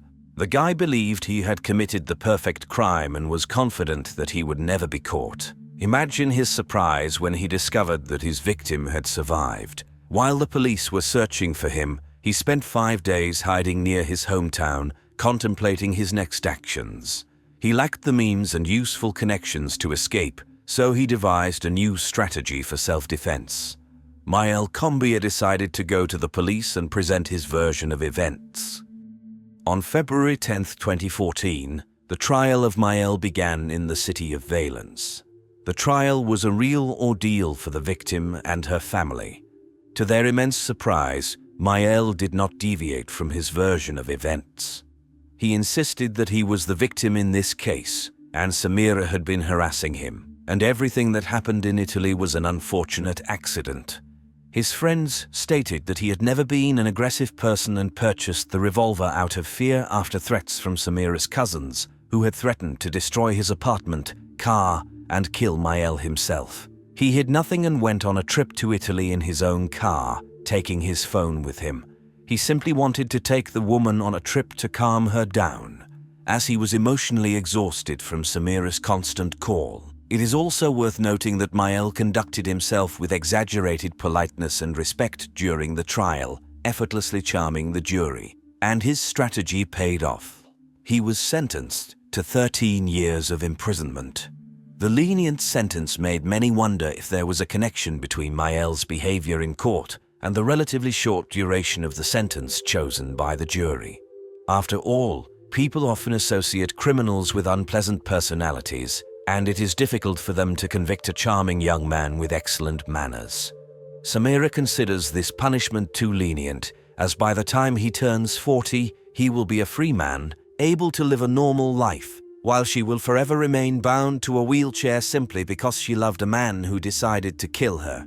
The surgeon explained that during 1 year of therapy, Samira regained 80% of her abilities, after which the effectiveness of rehabilitation sharply declined, leaving her dependent on the help of others for the rest of her life. She admits that she was willing to do anything for love, and this is how he repaid her. The story of Tim and Charlene's meeting resembled a romantic fairy tale. Two intelligent, attractive, and successful young individuals were ready for marriage and, upon meeting each other, immediately understood that their union was meant to be. Over the course of 3 years, they tied the knot, moved into their own home, and welcomed a little daughter into their lives. However, after the arrival of their child, money became tight for the family, so Tim and Charlene decided to sell their beloved pickup truck and buy a simpler car. In May 2013, Charlene posted an online ad, and now she nervously paced the room of her house. Tim had been gone for over an hour, and she was starting to panic. Even if the men had decided to take the car for a test drive, they had been gone for too long. Charlene called her husband multiple times, but all the calls went to voicemail. He hadn't responded to her messages. Although she knew for certain that Tim had charged his phone before leaving for work, when he still hadn't returned late into the night, Charlene called the police to report her husband's disappearance. The Hamilton police took the disappearance of the 32-year-old man very seriously. Canine search teams and search and rescue teams were deployed, not to mention the hundreds of Ancaster residents who joined in the search efforts. Despite the community's involvement in the search, many suspected that the man had simply run away, possibly due to a disillusioned life or accumulated debts. However, the detectives found no evidence to support these theories. The police organized a press conference where Charlene directly addressed the abductors, pleading for them to release Tim and emphasizing the need for their little daughter to have her father, and for her, a husband. Barely holding back tears, she added, "It was just a car, just a silly car." It was only when Charlene uttered those words that everyone realized, all at once, that the car was the very reason for the man's disappearance. And thus, anyone could become a victim simply because they decided to sell their pickup truck. 3 days later, Tim's phone was found. It was discovered by a worker in the grass near a construction site, approximately 20 minutes away from Hamilton. However, there was no sign of Tim or his pickup truck nearby. The discovery of the phone itself was not significant since the police had already obtained all the necessary information from the telecommunications company. Detectives started investigating the phone number from which potential buyers of the pickup truck had called Tim. It turned out that the phone was registered under a false name and address. But Tim was not the only one listed in the outgoing calls. The persistence of the criminal who had used the number multiple times led the police to Igor Tumenenko, an Israeli army veteran who was selling a similar Dodge Ram and had posted an advertisement online. Igor told investigators that he had taken a test drive with 2 men just 2 days before Tim's disappearance, but unlike Tim, Igor had returned home after the drive. Perhaps it was because Igor was a tall, robust former soldier who could resist attackers if necessary. But most importantly, Igor provided the investigators with a description of the men, mentioning that the tall guy had a small bag slung over his shoulder and a tattoo on his wrist that read ambition. During the subsequent press conference, the police shared the description of the 2 men with journalists, and within 2 days, colleagues from Toronto contacted them, claiming to know exactly who the Hamilton police were looking for. They identified the wanted man as a young millionaire, playboy, and one of Canada's most eligible bachelors, 27-year-old Delan Millard. Long before the police took an interest in him, Delan Millard was a young prodigy. At the age of 14, he made headlines as the youngest Canadian to pilot a helicopter and an airplane on the same day. Born in 1985 to Wayne and Madeline Millard, Delan was the heir to the multi-million-dollar airline company, Millard Air, founded by his grandfather. However, by the time he turned 20, the guy dropped out of university and led a rather idle lifestyle.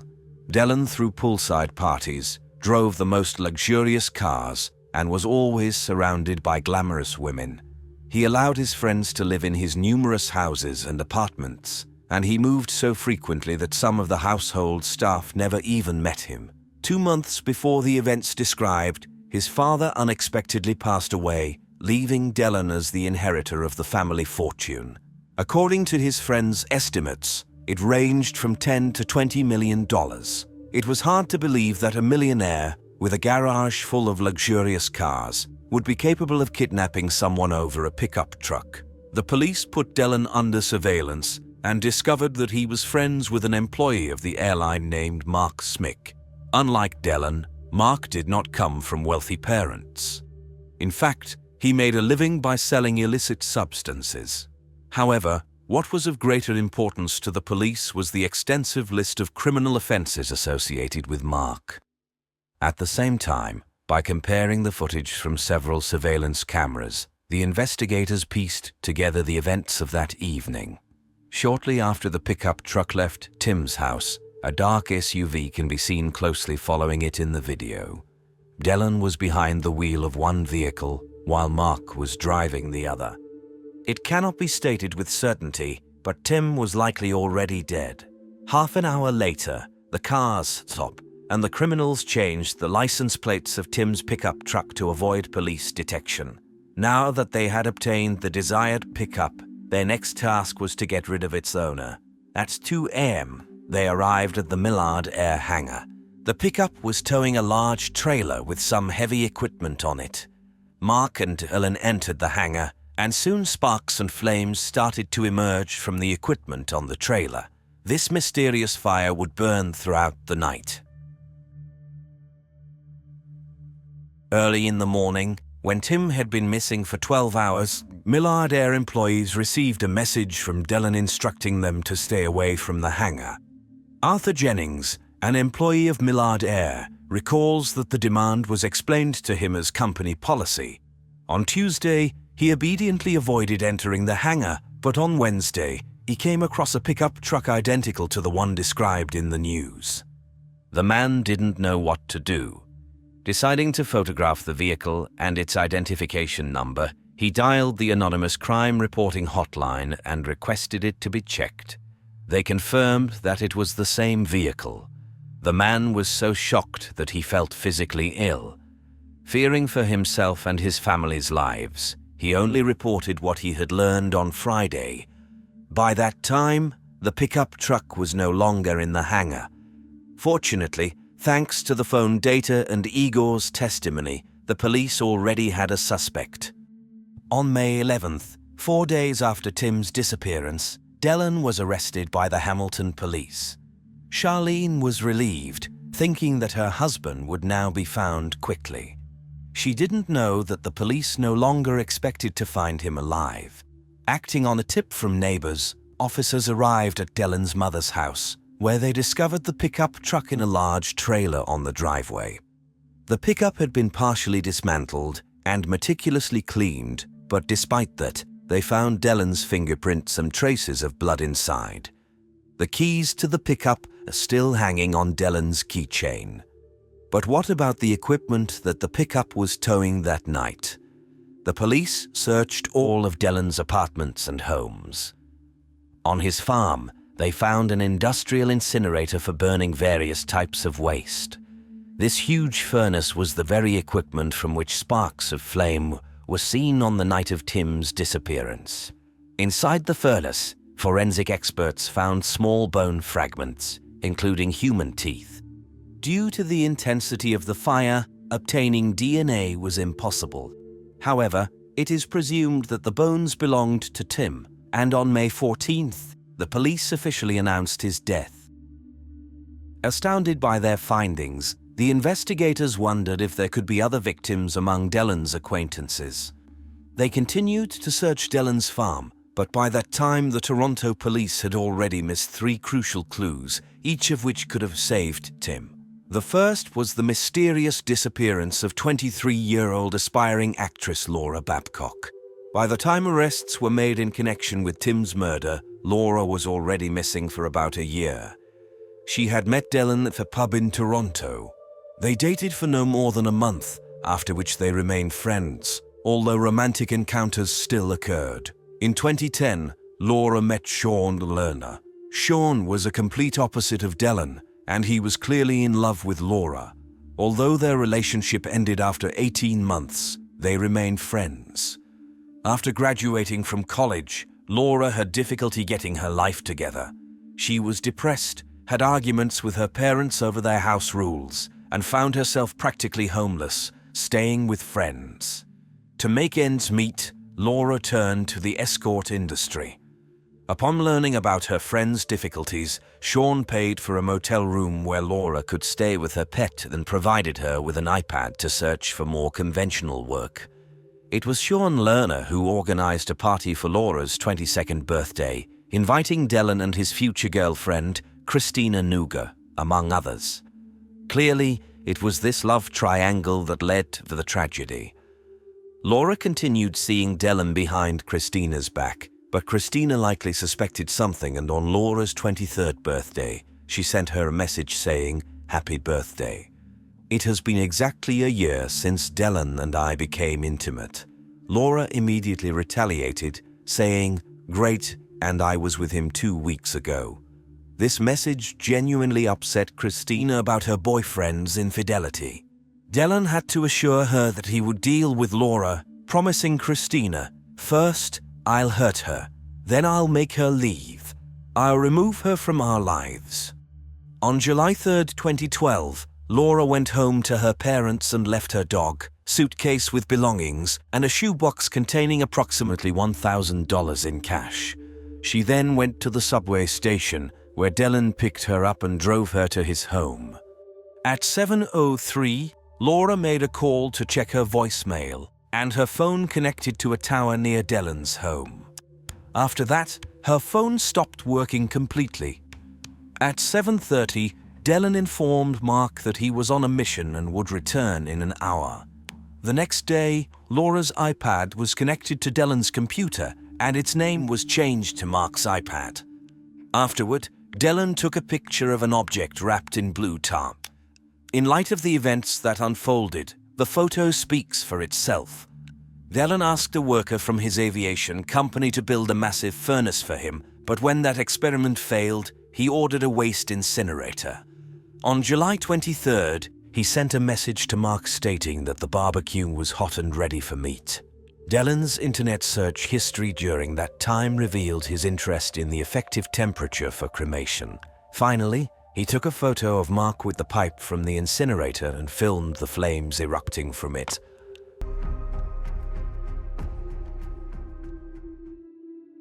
On July 14th, Laura's family and Sean Lerner reported her disappearance to the police, but upon learning about her recent mental state and profession, the officers didn't pursue her case, assuming she would return on her own. However, Sean refused to let the matter rest. He obtained a printout of Laura's recent calls and conducted his own investigation. It didn't take him long to discover that the last 8 calls from her phone were made to Delan Millard. Sean called Delan, who initially ignored the calls but eventually agreed to meet him and discuss the situation. Delan claimed that Laura had asked him for illicit substances but didn't receive them. He then told Sean not to hope to see her again. Sean relayed all the information he had gathered to the police, presenting them with Delan Millard's name on a silver platter. However, the detectives once again refused to take any action. Laura's case was forgotten, but a year later, when Sean heard about Delan's arrest for murder, he quickly connected the dots and convinced Laura's family to call the Hamilton police. Unlike their counterparts in Toronto, the Hamilton officers showed great interest in their story. After the arrest of the men, Laura's iPad and her sports bag with her name and address written by her hand were found at Mark's house.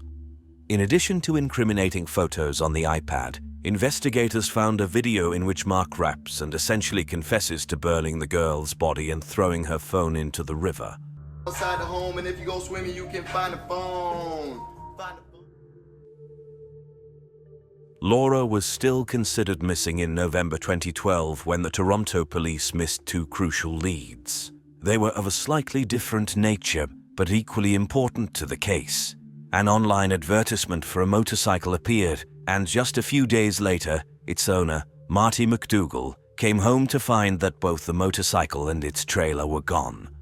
He knew that there was a surveillance camera right across the road that could help identify the thieves. Marty contacted the police, and an officer came and took the camera footage. However, despite Marty's persistent attempts to reach the investigator, he heard nothing from the police. It wasn't until several months later, after Tim's murder, that the Hamilton police contacted Marty, having discovered the stripped motorcycle and trailer. Where were they? In Millard's aviation hangar. This raises the question of why the police didn't use the footage to track Millard months earlier and save Tim. The third crucial lead that the police missed was the sudden demise of Wayne Millard, Delan's father. After speaking with family members and colleagues, the police discovered that Wayne had threatened to cut off the funding for his son's extravagant lifestyle. Delan was spending enormous sums of money and showed little interest in the family business. Wayne didn't want his son to destroy the fruits of his family's hard work and was planning to put an end to it, but he didn't get the chance. Wayne was found in his bedroom, deceased. He had suffered a gunshot wound to the head, and a revolver was found nearby. Initially, the case seemed obvious to the police. However, now that the detectives knew about Delan, they wanted to re-examine the facts. At that time, he was not considered a suspect, although it's unclear why investigators didn't pay closer attention to his behavior. He appeared too calm, relaxed, and gave very strange answers to questions. However, when a relative passes away and someone needs to identify the body, if someone asked when was the last time they saw that person, nobody would answer, 5 minutes ago to the coroner. No, a person would recall the last time they saw their relative alive. The reason for this is that most people don't want to think about death. When answering such a question, the brain automatically goes back to a previous, more positive moment. But the problem with Delan is that the murder brought him pleasure, so when asked about the last time he saw Wayne, he immediately thought about the body. One more important detail, Wayne was cremated, but his hands were tested for gunshot residue and none was found. In combination with the odd behavior of the millionaire's son and the apparent financial benefit for the heir, it's strange that the police quickly closed the case. As for the family's friends and journalists, they were informed that the man died from a brain aneurysm.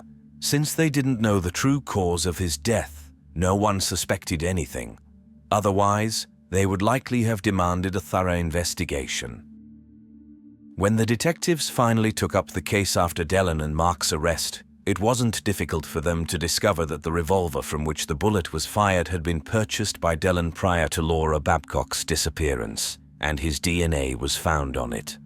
Initially, Delan claimed that he stayed at Mark's house before returning home around 6 p.m. and finding his father.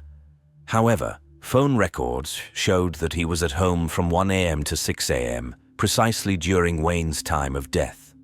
It's as if the accumulating evidence against the two was not enough. Delan secretly passed 65 letters to Christine from prison, instructing her on what statements she should give. He ordered her to destroy all the letters immediately after reading them, but she did not comply. During the trial, Delan and Mark almost confessed to the murder, shifting blame onto each other. However, in this case, it didn't matter who pulled the trigger. Both accomplices were found guilty of the murders of Tim and Laura and were sentenced to life imprisonment without the possibility of parole for 25 years. Delan received a similar punishment for his father's murder. The judge ruled that they would serve their sentences consecutively, meaning Delan would have to spend 75 years in prison before he could even be eligible for parole. This is the maximum sentence ever imposed in the history of Ontario. Delan's girlfriend, Christina Nuga, pleaded guilty to obstructing justice in relation to Tim's death. She revealed that she transported a car trailer and an incinerator to dispose of the evidence. The 24-year-old received a lenient punishment due to her testimony against Delan and spent 3 months in prison. She later moved to Poland, where she attended medical school. The remains of Laura and Tim were never identified, but it is highly likely that they were found in the incinerator. Delan Millard grew up in an affluent family and could have had everything he wanted. However, it turned out that what he wanted was to become a criminal. Just 2 years after meeting Mark, they started going on what they called night missions, stealing cars and motorcycles, not for profit, but for the thrill of it. They often burned them on the side of the road or destroyed them in an aircraft hangar. Once considered one of Canada's most eligible bachelors, he officially transformed into a serial killer, accused of murdering his father, former girlfriend, and an unknown person in less than a year. But if Laura and his father stood in Delan's way, we will probably never know why he killed Tim. Whether out of boredom, audacity, or growing confidence that he could get away with anything, even murder.